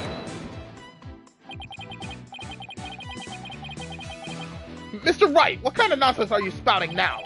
According to Mr. Understanding's testimony, he saw Albie with his own eyes. Therefore, is it really nonsense to suggest he could have seen Albie from somewhere else? But, well, do you have a theory, Defense? Do you know where Mr. Understanding was, if not in his chamber? If he wasn't in his room, then...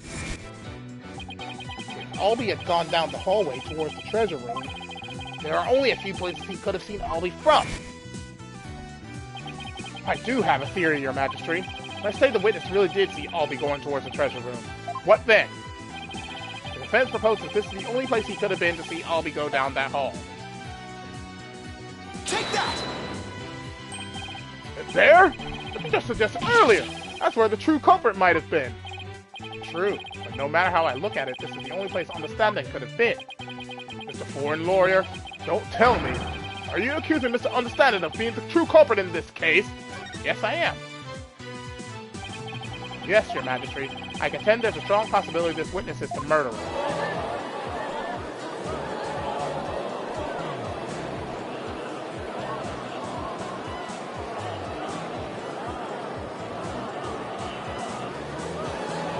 Objection! How dare you be so disrespectful! First you criticize her benevolence and insights, now you accuse the head monk of murder! This is the only place the witness could have been. If he was here, he could have struck the victim down from behind and moved his body to the treasure room. But that's nothing but groundless conjecture! There's one more thing. Do you remember what was said in the opening argument? Opening argument? During that argument, it was suggested that Albie used his position as monk in training to get his hands on the treasure. That's right! And what of it? Well, why don't we try this twist on for size? The thief used his position as head monk of the temple to get a hold of the treasure. What? What? You tossing me, man? The key to the treasure box has been passed down from head monk to head monk. Well, a better position to be in if you want to steal the treasure. You can't possibly be serious! Does this mean you're claiming that Mr. Understanding's oath of faith is nothing but a lie designed to get him close to the treasure? The witness hasn't been truthful in his testimony to this court, so clearly he isn't above lying. Didn't you swear to the Holy Mother that naught but the truth would you bring? In light of that, I don't think it's unfair to call your faith into question. Objection! This is ridiculous! Are there no limits to what this lawyer will say? I mean, lie is such a strong word. Maybe it was just a mistake.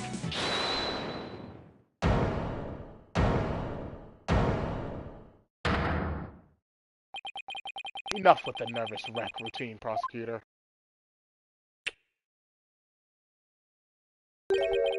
You're just embarrassing yourself, man.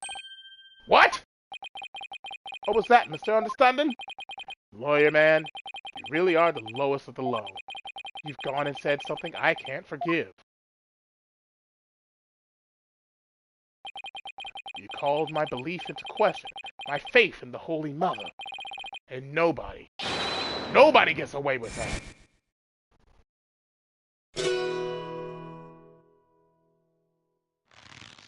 Uh-oh, serious time!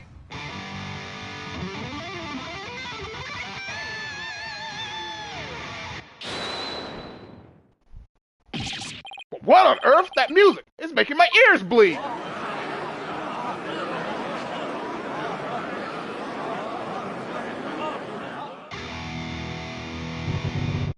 is the music of my soul! Death to the lawyer!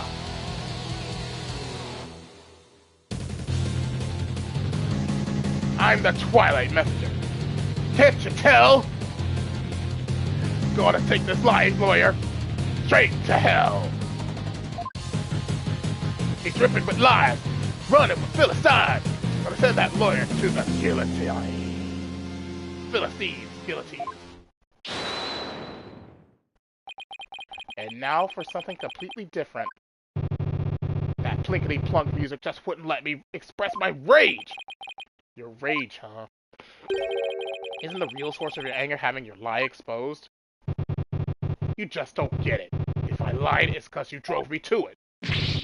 All sniffing around as suspicious and throwing out false accusations. Sorry, but as a lawyer, I'm afraid that's my job. Yeah, well, lawyers are crap. Keep making noise, and I'll have to use my partner here on you. I'm the one making noise. Hey, so you want to know the truth, huh? Think you can handle the truth, do you? Fine. Let's see you try. Feel the heat of my brutal death beat.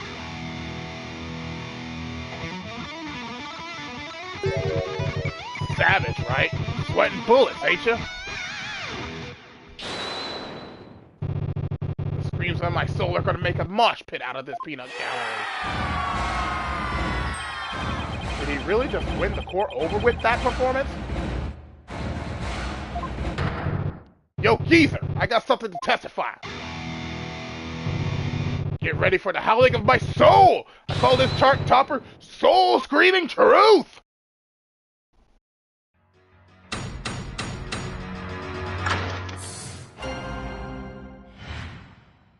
Soul Screaming Truth.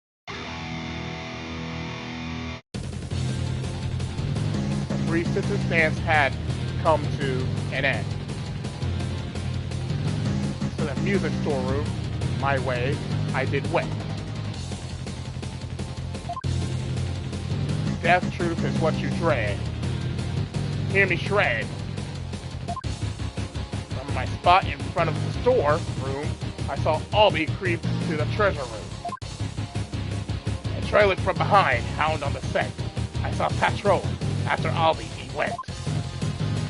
Me and my girl, innocent and sweet, back by the storeroom, can't be beat. Then out with the power, ticket to midnight, blacker than black is black, robbing all sight. Yeah, baby, let that soul metal flow. What is that music? I've never heard anything like it. And it's so fast, it's making my head spin. This is Demolin' Metal! Hey, yo, geezer, how are those ears ringing? I don't know much about music, but I've got chills, and they're multiplying. Scared lawyer man? Run away, fast as you can! What a wonderful rhythm! The perfect accompaniment for further deliberations. Now, Mr. Understand, what did you go to the music storeroom for? Hey, I went to put my Demolin away. She's my precious partner. Gotta give her a good rest after playing in the right. But then why did you lie before? Because you'd send me to hell! Huh? We all know about lawyers and their lying, lawyerly ways. Am I right, people? If I admitted I went to the storeroom, he'd have drummed up a false charge on me. I didn't want to get sent to hell. What do you say? He's right, that so would have happened. Now I see why that Defense Culpability Act was passed. You feel me, crying? Yeah, you said it! Is it too much to ask for a low-key trial? Now are you punks ready to rock or what?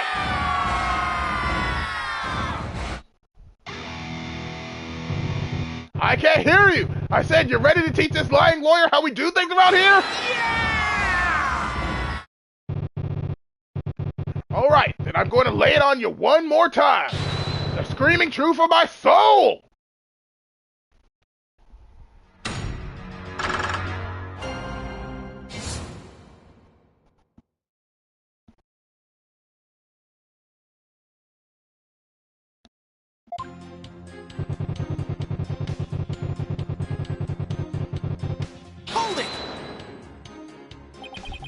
say you went to the music storeroom.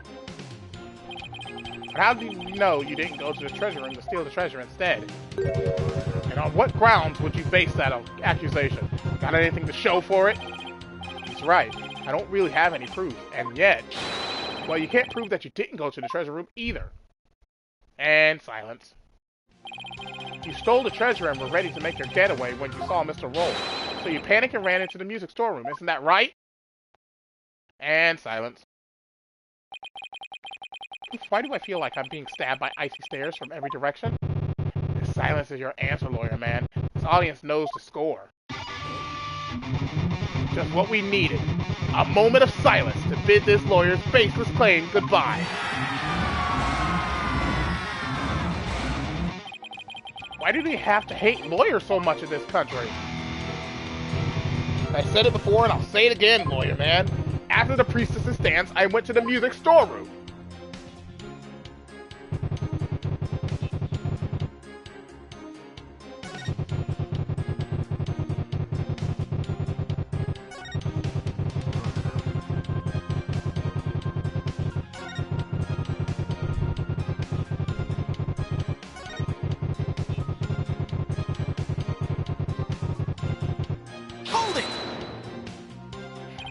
Where were you when the power outage occurred? Like I said, I was in the music storeroom. A girl had been sounding a little off, so I had to get her back in tune. Isn't it true that you were actually in the hallway at that time? The hallway, you say? Why would I be in the hallway? You were waiting for Mr. Roll to come back from his patrol at the treasure room. Now that he discovered that the treasure had been stolen, you were going to kill him! Lawyer man, just as always, so full of bull. Spewing noxious flies and pulling the wool. Filthy liar through and through. And I ain't never ever gonna forgive you. Utter lies with no evidence. As always, claims are just tenuous. Hey, nice, prosecutor. I'm picking up what you're throwing down. Someone stop their jam session, please.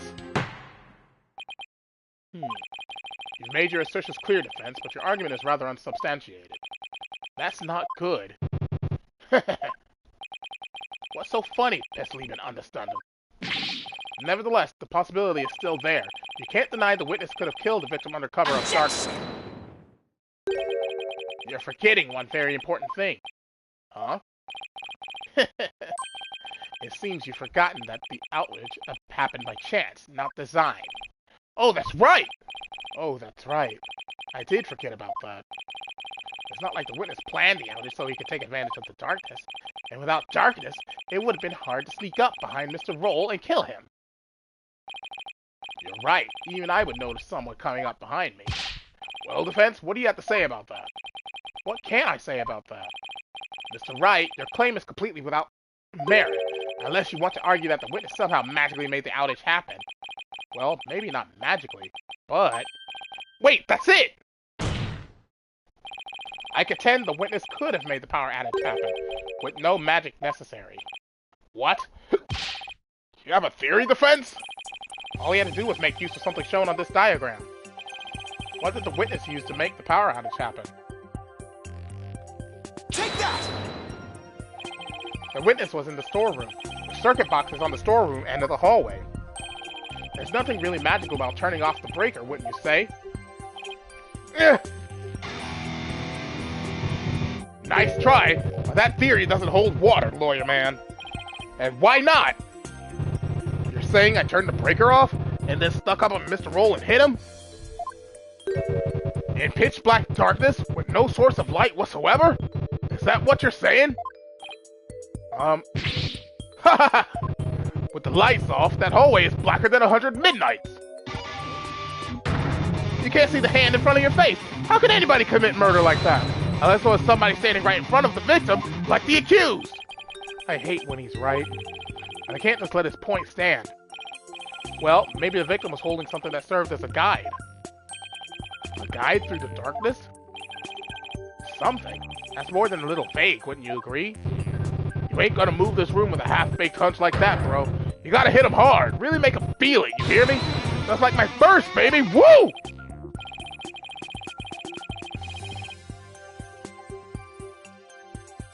Well, I'm afraid I don't understand the witness's lyrics very well either. But in a trial, your arguments have to be clear and precise. Let's see some of that clarity and precision now, defense. Uh-oh. What do I do? Can you present to us something that could have served as a guide through the darkness? I can. Yes, I can. Because there has to be something. Alright, let's see what you have, defense. What could the victim have been holding that served as a guide through the darkness? The treasure box, Take that! of course. I believe the victim was holding the treasure box. Hmm? Huh? Huh? Have you gone mad? Well, the box glows in the dark, so you could use it as a sort of a beacon. Well, I guess you're right.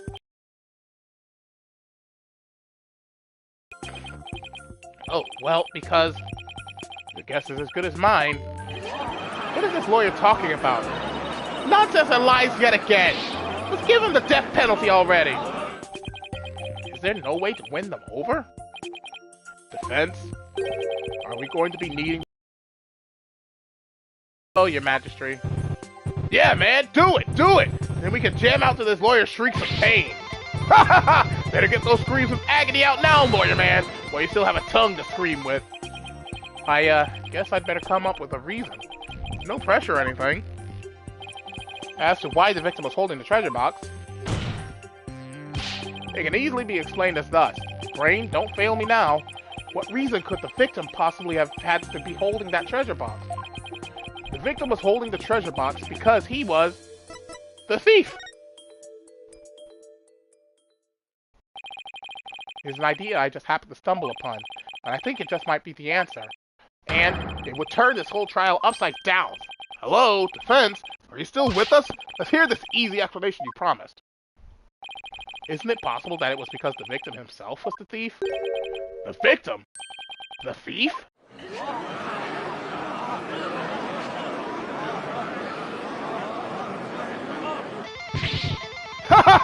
What kind of bull are you spewing now? Your Majesty, this guy's off his rocker. If the victim was the thief, everything we've learned so far would all make sense. It would give us a completely new way to interpret the victim's actions. After the morning dance of devotion, Mr. Roll went to the treasure room. He grabbed the box that contained the treasure and started to take off with it. But then he ran into Albie on the great stairs. That's why Mr. Roll pulled his gun on Albie. Then when the blackout occurred,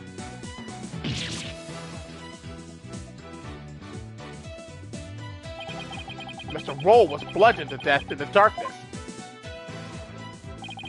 This explains why the victim would be holding the glowing treasure box in the dark, and how it would have been possible for someone other than the accused to kill him.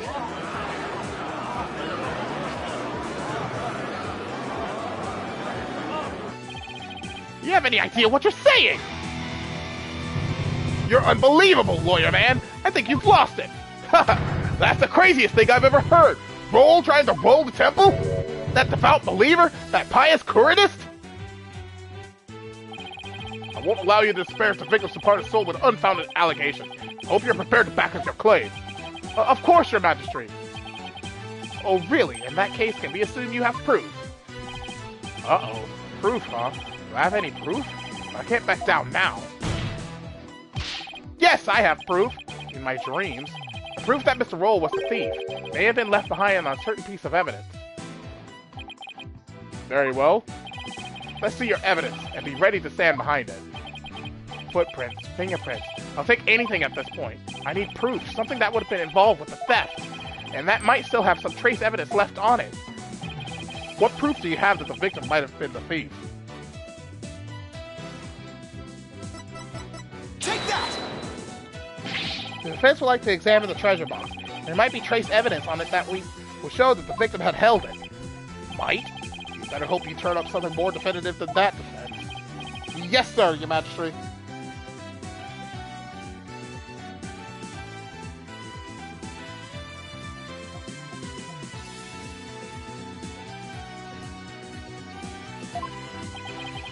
Very well. Bailiff, bring the treasure box.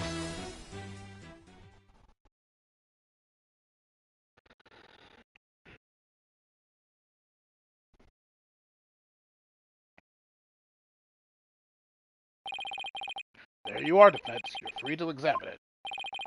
If I don't find something now, my entire argument up to this point will be blown.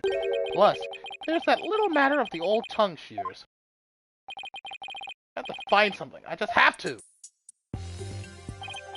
Now, to make sure I remember how to do this, I can rotate the evidence with the right analog stick.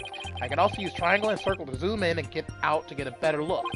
And if I ever get too turned around, I can always use reset or pressing down on the right analog stick to return things to its initial state. I better search every inch of this box carefully to examine anything of interest in detail with X.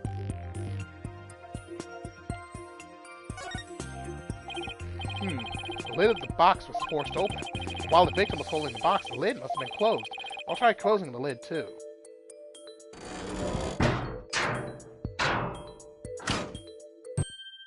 Hey! What? You son of a... You locked it! So? What's the big deal? I thought you could open it with that key you're wearing. Yeah, I can. No sweat. Why is there a bucket load dripping off of you over there? I think I'd like to open this box back up again. Could you lend me your Magatama key? Sure. Okay, let's see here. Where's the keyhole? Well, it's the Magatama key. So wouldn't it go in the hole above the Magatama mark? That doesn't open it.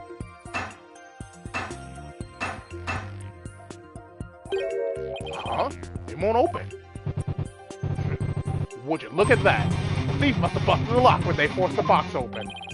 Really? Because I'm not so sure about that. It's a trick lock.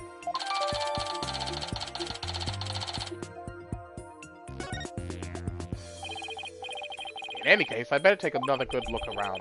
I have to find proof that the victim was holding this box.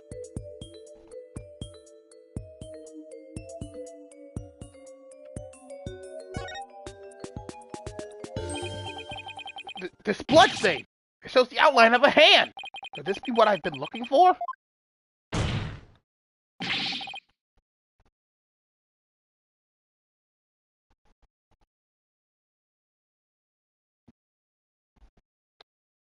Give me a second. I have to use the bathroom. I've been holding it for a while, and this has been going on for 2 hours! So I'm going to pause this right here for a second. Give me a minute.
Your Majesty, take a look at this.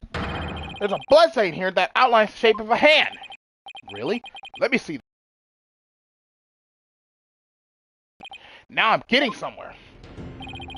I believe the bloodstain is an outline of the victim's hand as he was holding the box. What? Even as he was being struck, he held on tight to the precious treasure box. After all, he'd gone through a lot of trouble to steal it. The blood from his head wounds splattered across his hand and onto the box. Your Majesty, don't let yourself be taken in. It's just more of his lawyerly deceit. What do you mean? Mr. Wright, where is your proof that the outline is that of the victim's hand? What? I should have seen this coming. Either show proof or prepare to beat the shears. Or you can save us all some time and bite your tongue out now and submit it instead. That I did not see coming. Well, defense, how about it? Do you have proof that the outline is of the victim's hand? Where would the proof of something like that even be? Please submit your evidence at this time. What evidence shows that the outline of the treasure box is that of the victim's hand?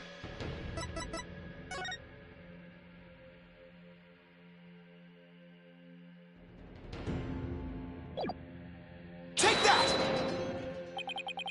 I've got it! This is the evidence that's going to save my beloved tongue! Mr. Payne, despite your claims about my forked tongue, it just so happens I have the proof you require. You do? It's right here in this crime photo. It is? Where? Defense, please point it out. What proves that the bloodstain outline on the box is that of the victim's hand, you ask? Take that! Mr. Payne, take a good look at the victim's hand. See this? That's blood. What?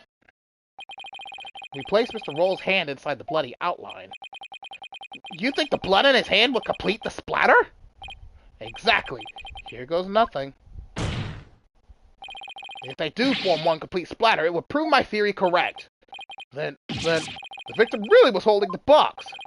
I'm willing to bet my life on it. The defense reasserts that the victim was the thief who stole the treasure box. You can't be serious!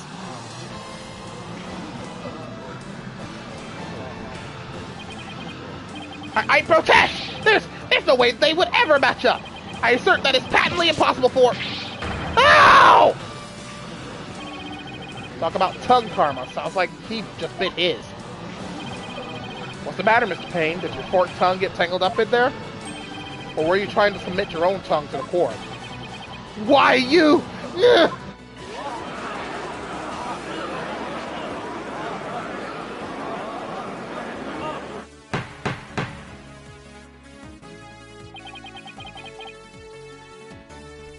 I can hardly believe it. Apparently not everything out of the defenseman's mouth is a bluff. Of course not, Your Majesty. His tongue doesn't lie. And I'd like to continue to use my tongue in the future, too, if you wouldn't mind. He never has to know it really was a bluff. No, not Mr. Roll! I can't believe it! I'm sorry, Albie.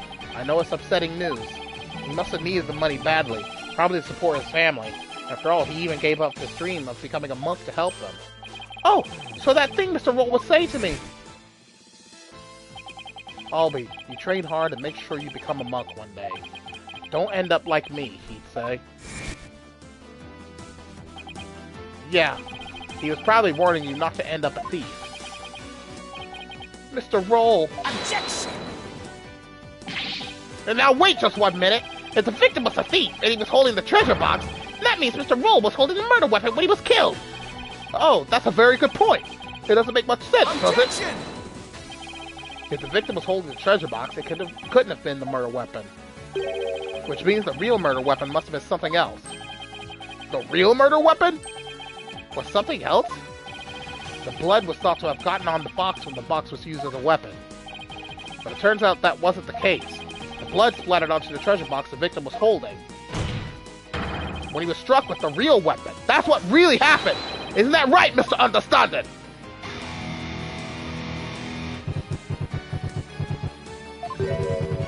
Are you insinuating I'm the one who used this real weapon? Are you saying I'm wrong in my understanding? Ha ha ha ha! You got me riled up, lawyer man. I feel a song coming on. looking for a weapon that just don't exist. Pathetic lawyer man. Drop it to the abyss. Despicable lawyer man. Yo, you make me sick. You can disappear just like a magic trick.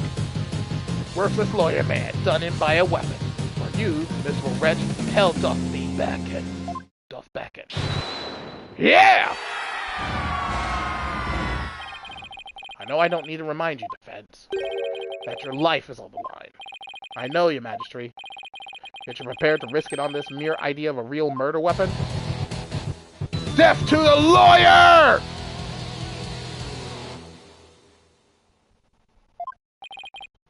This is it, the moment of truth. I can't back down. Not now! Yes, Your Majesty, I am. I'm confident the real murder weapon does indeed exist.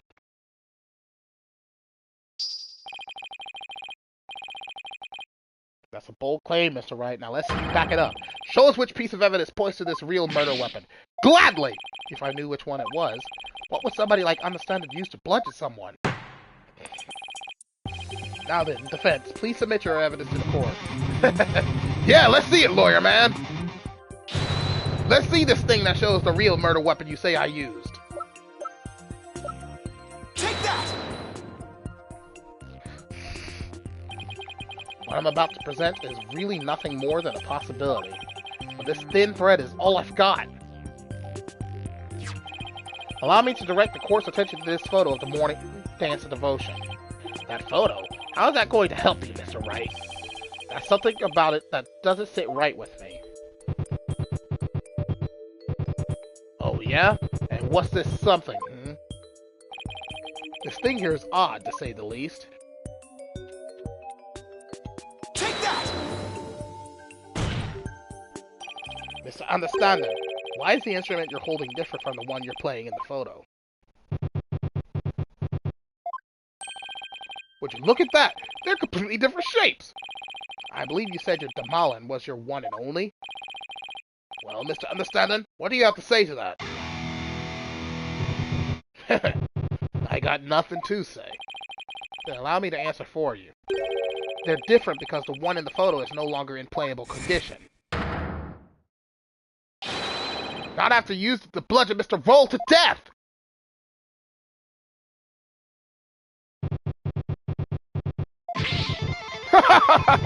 My old partner wasn't doing so hot, so I brought her sister along, that's all. Not a big deal, lawyer man. In that case, please submit your old Damala to this court as evidence. Too bad. You're too late. I got rid of her yesterday. You what? Burned her up with the rest of the trash. Ashes to ashes, baby. Ha ha! No! He's already destroyed the evidence. And I see more trash right here in this court that needs to burn in the fires of hell. Lawyer trash! Ha ha ha ha! Now there's no proof to show. Oh, come on! That was pathetic. Your agony can sound better than that. Where's that great scream of yours? This can't be how it ends! I think I've heard enough. It seems the defense is unable to produce the evidence it needs to prove its assertion. But Your Majesty, that's only because the witness destroyed it. Evidence is everything in court. Don't tell me you've forgotten this most fundamental principle of our profession. Without sufficient proof, your claim that Mr. Understanding is the murderer is no more than conjecture. Ah! There's the pain expression I've been looking for. By the way, there seems to be one more thing you're forgetting. What is it now? You accuse Mr. Understanding of being the thief, but the real thief turned out to be the victim. Uh-oh. And with that, Mr. Understanding's perpetrated motive for murder goes out the window. Ah! Great point, prosecutor. You tell him. If I had been there, I would have just collared Roll and gotten the treasure back. There wasn't any reason for me to kill him now. Was there? There's no good counter-argument to that. It sounds to me like Mr. Understanding has been completely wrongfully accused. Unfortunate as it may be, I think it's time to hand down the verdict in this case. Not good, not good! Defense, I trust you understand what you yourself will receive for taking on this case. Death! Death! Death! Death! Death! Death! What do I do? The murder weapon's been destroyed, and now I've got no motive. Poor Albie will be convicted, and I'll lose my life too. Mr. Wright, you've wasted this court's time and disparaged everything we hold sacred. We should charge you with less majesty, in addition to the crime of abetting the accused. Yeah, you should pay for desecrating my good name. Bye-bye, lawyer man. Time for you to do some repenting in the Twilight Realm. This guy is guilty of sin. I just know it. He must have had some reason to kill Mr. Roll, but what? Come on, people, let me hear you scream and shout! Trying to take this lawyer trash out!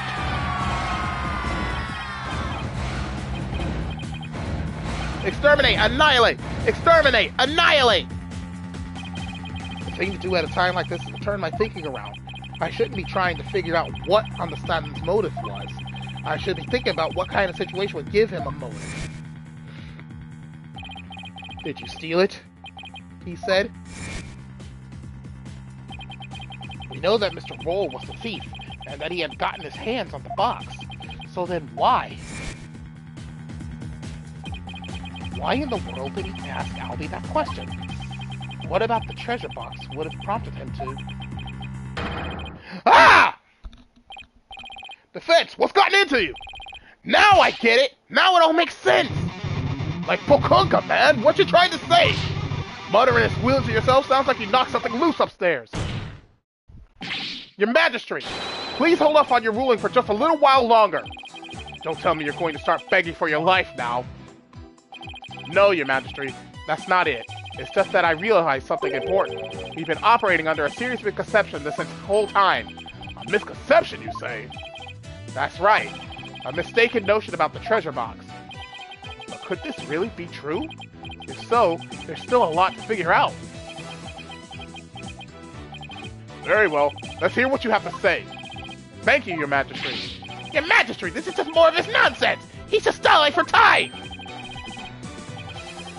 This is your last chance, Defense. The second I find it really is nothing but nonsense, no amount of begging will stay my hand. Understand? Yes, Your Majesty. We all know this is just going to be another one of your stupid bluffs! Now then, Defense, what is this misconception you mentioned? The thing we didn't realize about the treasure box was that it was empty. What if the treasure box was already empty from the start? What? What? Please recall that when Mr. Roll ran into Albie on the Great Stairs, he asked the boy a question. Did you steal it? He said. Also recall that Mr. Roll was holding the treasure box at the time, so why then did he ask Albie the question that he did? That is a bit peculiar, isn't it? Not at all, Your Majesty. Not once you realize that, by the time Mr. Roll got to the treasure room, the treasure box was already empty. I beg your pardon! Mr. Roll suspected that Albie had gotten to it first, which is why he confronted Albie when he ran into the boy on the stairs. But how would the victim have known the treasure box was empty? He didn't have any way of opening it! Once a year, the victim had the duty of carrying the treasure box to the palace. He was so proud when he was put in charge of guarding the treasure box, he even got to carry the box to the palace for the New Year's rite. He would have been able to tell by the weight when he lifted it that the box was empty. Ah, I see! Yes, I suppose he would have been able to tell, wouldn't he? Mr. Roll most likely decided to at least steal the empty box. It's an important historical artifact in and of itself, after all. Ugh, what's your point, Mr. Wright? What does any of this have to do with Mr. Understanding? My point is this. It gave Mr. Understanding a motive to murder the victim. A motive? Mr. Understanding, keeping the treasure safe is one of your duties, isn't it? So if anyone had found out that the treasure was missing, you would have been accused of incompetence. From the moment Mr. Roll discovered that the treasure was gone, his fate was sealed. Because you decided then that he had to be silenced forever. But that's absurd!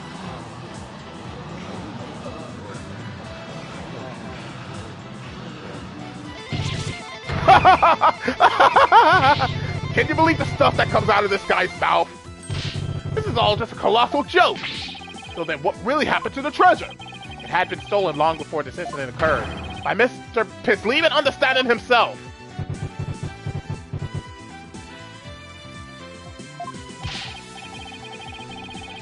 Mr. Wright, will you stop at nothing to accuse Mr. Understanding? Your Majesty, please don't listen to these trumped-up charges. The defense is grasping. The treasure box can only be opened with the key Mr. Understanding holds. Who else could have stolen the treasure? Objection! As I said, the accused stole the treasure by forcing open the box. Your Majesty, I call for a swift ruling. I'm not ready to give my verdict yet. What?! The defense has successfully presented a new possibility in this case. Yes! Finally, a tiny shred of hope! Mr. Understanding, would you care to make any statements in response to the defense's claims? Ah!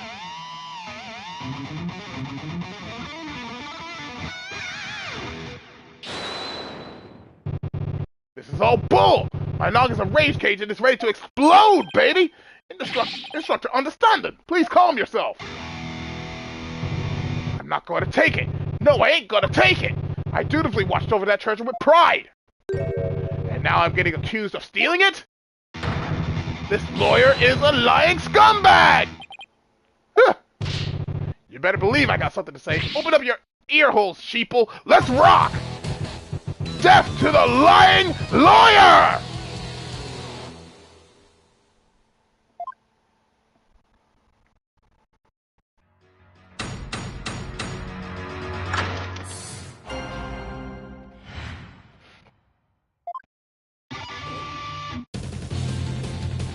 Steal the Founder's Orb? Me? I did it? This lying lawyer's insults know no limit. All this time, I guarded the orb faithfully. Sacred duty to the Holy Mother, easy to see. Hands are clean, the accused did the deed, forced the box open, no key did he need. Lying lawyer, condemn him to hell. Take him, throw him into a prison cell.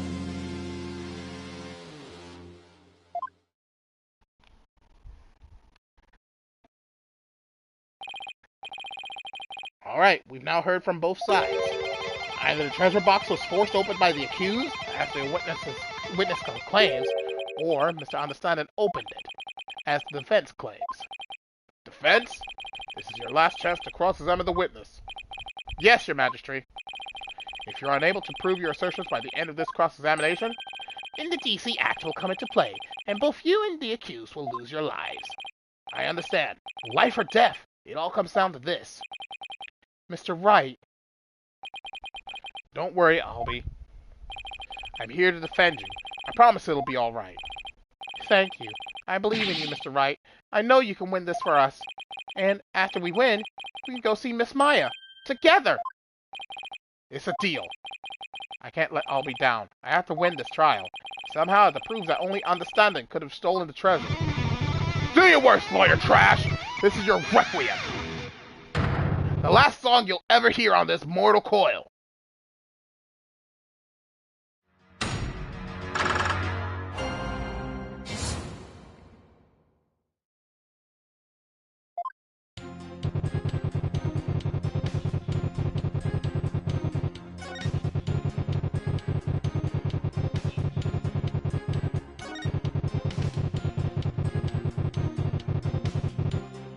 Hold it!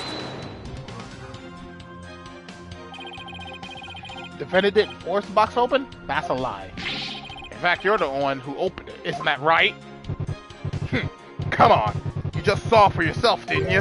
The lock was busted on account of the box being forced open. Oh, yeah. Well, there's your proof right there. Ah, score 1 for the metalhead. Look, if the accused really didn't try to force his way into the box, then how do you explain why the lock was busted and wouldn't open for you earlier? How do I explain why the box wouldn't unlock earlier? Maybe there's a different way to open it. There's a different way to open the box! Huh? What are you talking about? there's a secret trick to opening it to protect its contents from being stolen. And you're the only one who knows how it works. Isn't that right? Are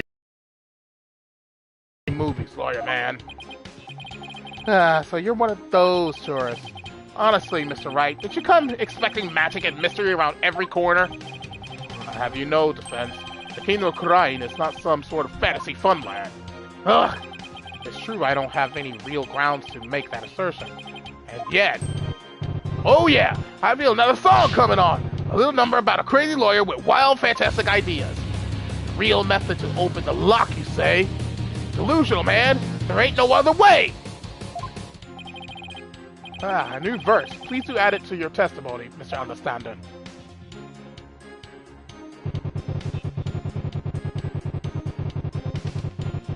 Hold it!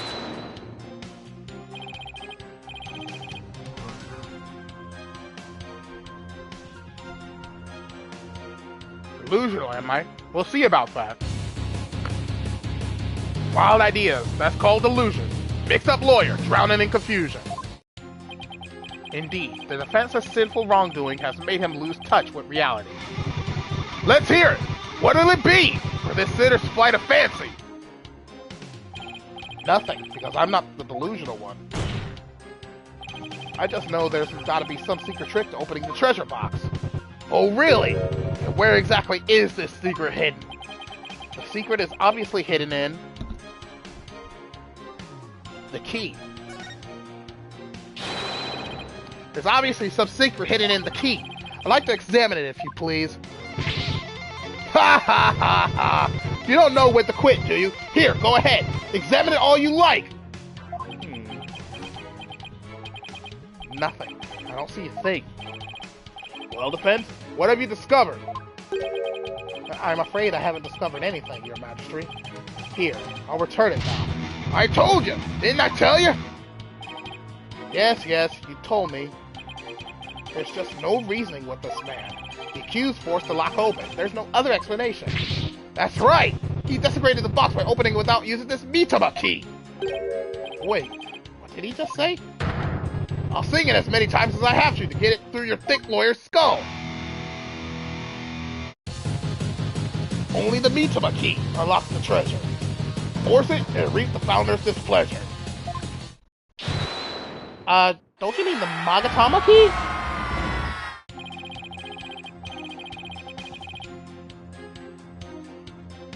For the forgetful defense's sake, could you please add that to your testimony?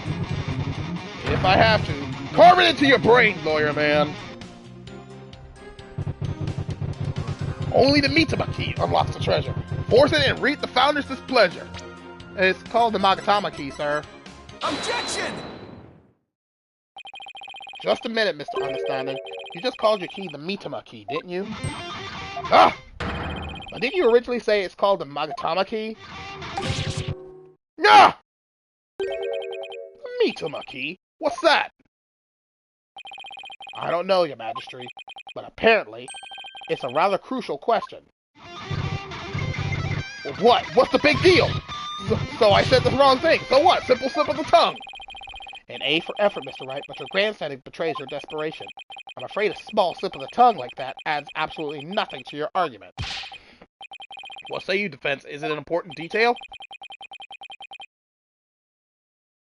Judging by Understander's reaction, I say it's everything my argument needs. Yes, Your Majesty, it's very important. This key is apparently not the Magatama key, but rather the Mitama key. And I believe this discrepancy holds great significance for the defense. Nah, man, just a meaningless mistake. Insignificant. You're riding the crazy train to nowhere, lawyer man. Your Majesty, please don't pay the defense any heed. It's all nonsense. To tell the truth, I'm not really clear on what the defense is driving at myself. However, I am eager to find out. What? Defense, you will explain yourself like your life literally depends on it. Because it does. Now then, is the name of the key an important detail? Yes, it's an absolutely important detail, I think. Because the Mitama key is connected to the Founder's orb. I see. Very well. In that case, please show the court the grounds on which you are basing this claim. Is the grounds, Your Majesty? You can of course show grounds, can you not, Defense? Of course! What else can I say? I have to come up with something, anything, even if it's just a bluff. The Mitama key. Mitama. There has to be something somewhere that ties Mitama and the orb together. Don't keep me waiting, Defense. What evidence shows the connection between the Mitama key and the Founder's orb? The Song of Ceremony. What's that? The Song of Ceremony? All this time, the answer was right there in front of me. It's right there in the Song of Ceremony performed during the Dance of Devotion. Your Majesty, the Song of Ceremony tells of the treasure of the founder of Korainism. But hidden within its lyrics is the secret behind how to really open the treasure box. Oh, holy mother!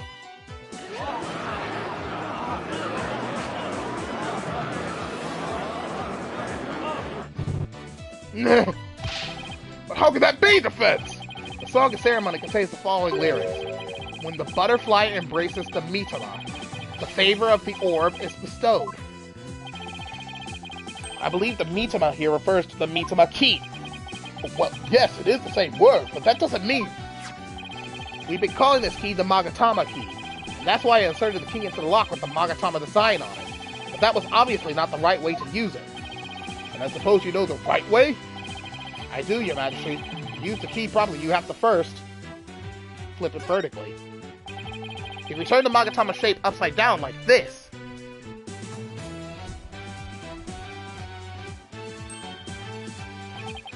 it becomes the Koreanese symbol of the soul. In other words, a Mitama!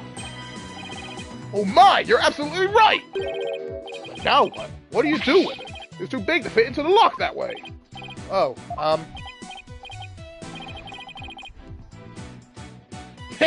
I knew he was just bluffing. Bluffs and lies are the only tools of his trade, after all. There must be some other place this key fits. But where? Let's see. What were the words of the Song of Ceremony again? When the butterfly embraces the Mitama, the favor of the orb is bestowed. Where should the Mitama key actually be used?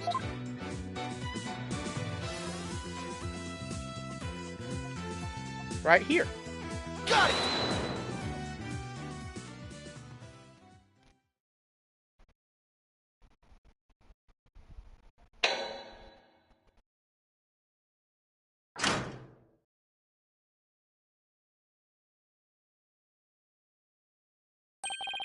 But my goodness! The treasure box! It really opened! No way, man! What? No! And that, ladies and gentlemen, is the real secret behind the Song of Ceremony. It's the true key to opening the treasure box!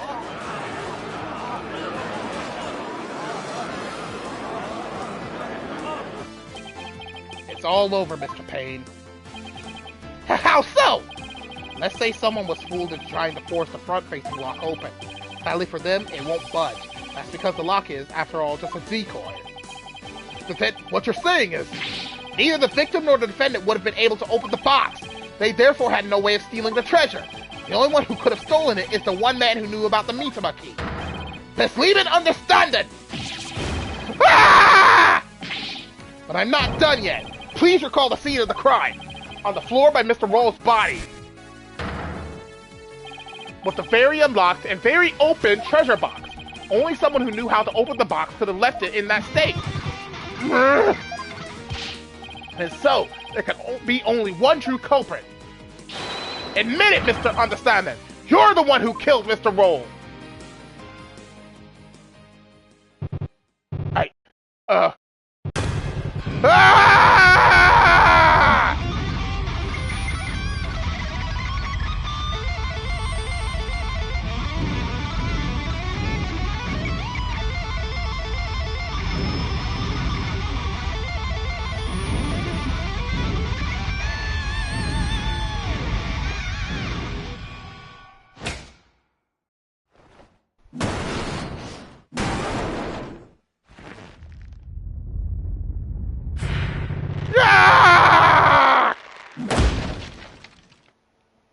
Clonk!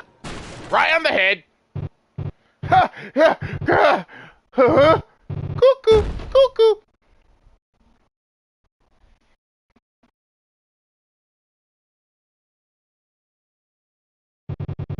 Curse him! It's all his fault!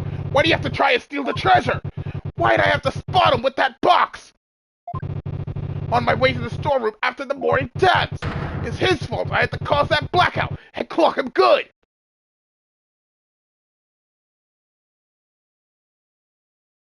I couldn't let my secret get out. Nobody could know the treasure box was empty. I'd lose my position as head monk. Who knows what else they'd do to me? I couldn't let... I had to stop him! No, you didn't. You're a thief. That's all there is to it. You're a thief and a murderer, and that's all there is to it. What a shocking development. I can scarcely believe it. Nothing like this has ever happened since the DC Act was enacted 23 years ago. No! My perfect, unblemished record! Destroyed! The incredible pain! Ruined! No!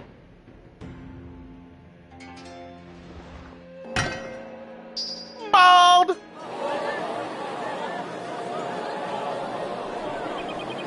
Did the lawyer really win? I can't believe it! No way! This can't be happening! Peace! I said peace! Honestly speaking, I'm just as shocked as everyone else. But the truth has been made known, so it's time for me to give my verdict. In the name of the Holy Mother, this court finds the accused, Albie Urgaid, not guilty!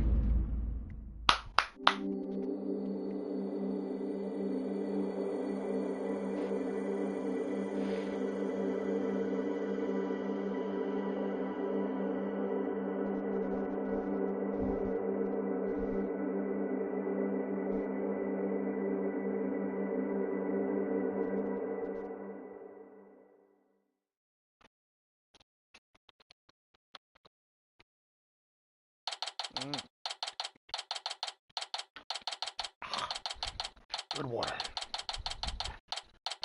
April 24th, 1:36 p.m., High Court of Kurine, accused lobby. There's still quite a commotion. People from the gallery show no sign of clearing out. I can't believe it. Not guilty. I'm still in shock. Can you believe that guy? I can feel everybody's eyes on me. This can't be happening. It's impossible. Oh, Holy Mother, preserve us. I've never been in a defendant lobby quite this uncomfortable.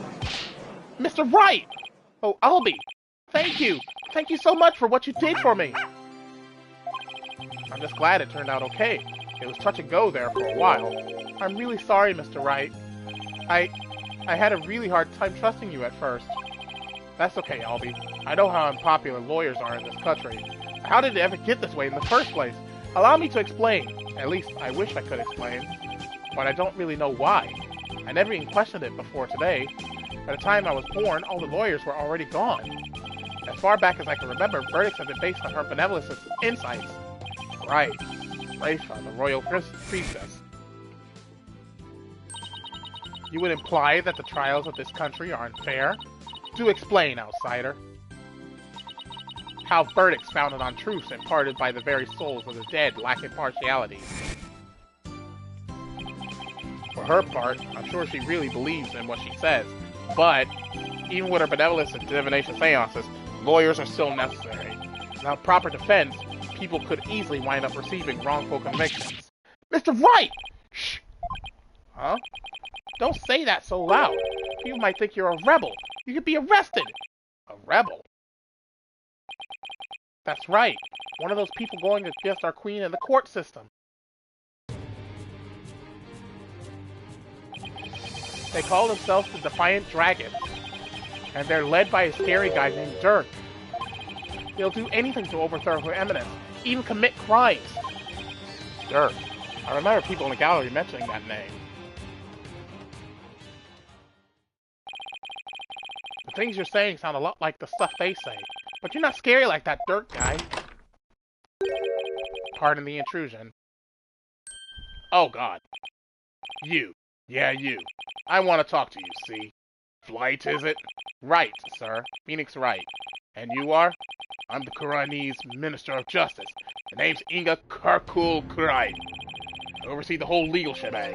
I was watching that three-ring circus in there. You were? Wow, the Minister of Justice.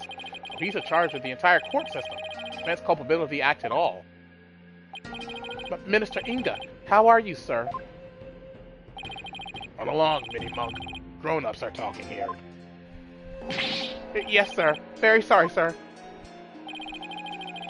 May I help you with something? Just wanted a good look at you. Guys like you aren't exactly a dime a dozen around here. Huh. Well then. He's eyeing me like I'm some kind of exotic creature in a cage.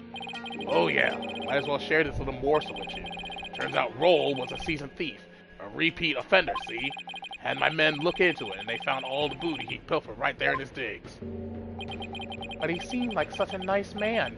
Why, Mr. Roll, why? Guess he was doing it for the family. What a mook. A mook? How can you say that?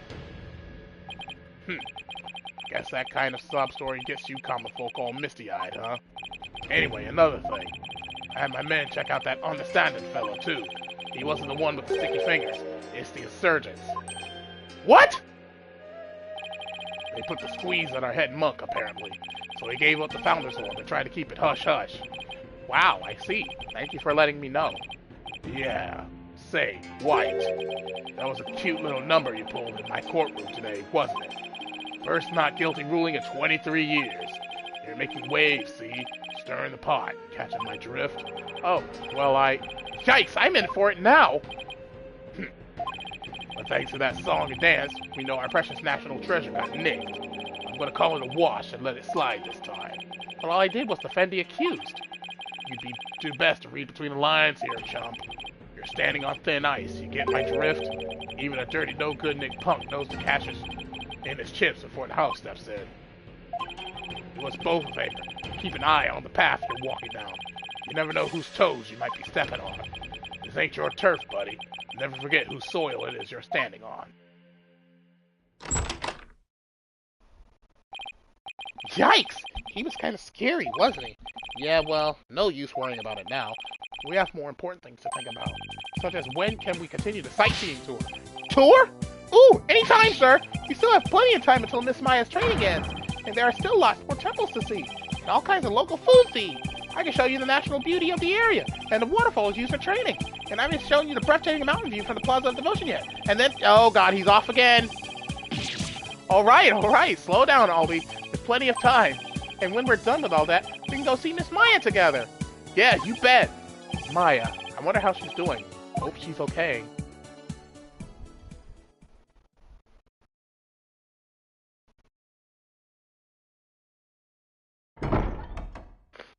So, how about that not guilty, Dirk?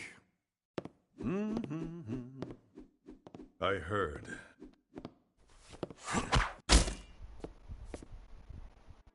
Sounds like the winds of change are beginning to stir.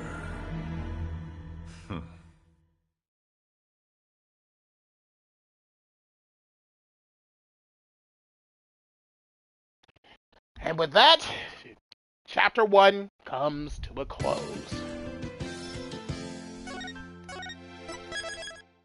So, we're not going to be streaming Spirit of Justice tomorrow. We will actually be playing some Marvel Rivals tomorrow. So, I hope everyone's prepared for that. So, thank you all for watching. And as always, your host, TheAmariaShadow, saying along Z. And I'll see you for the next adventure. Goodbye, everyone!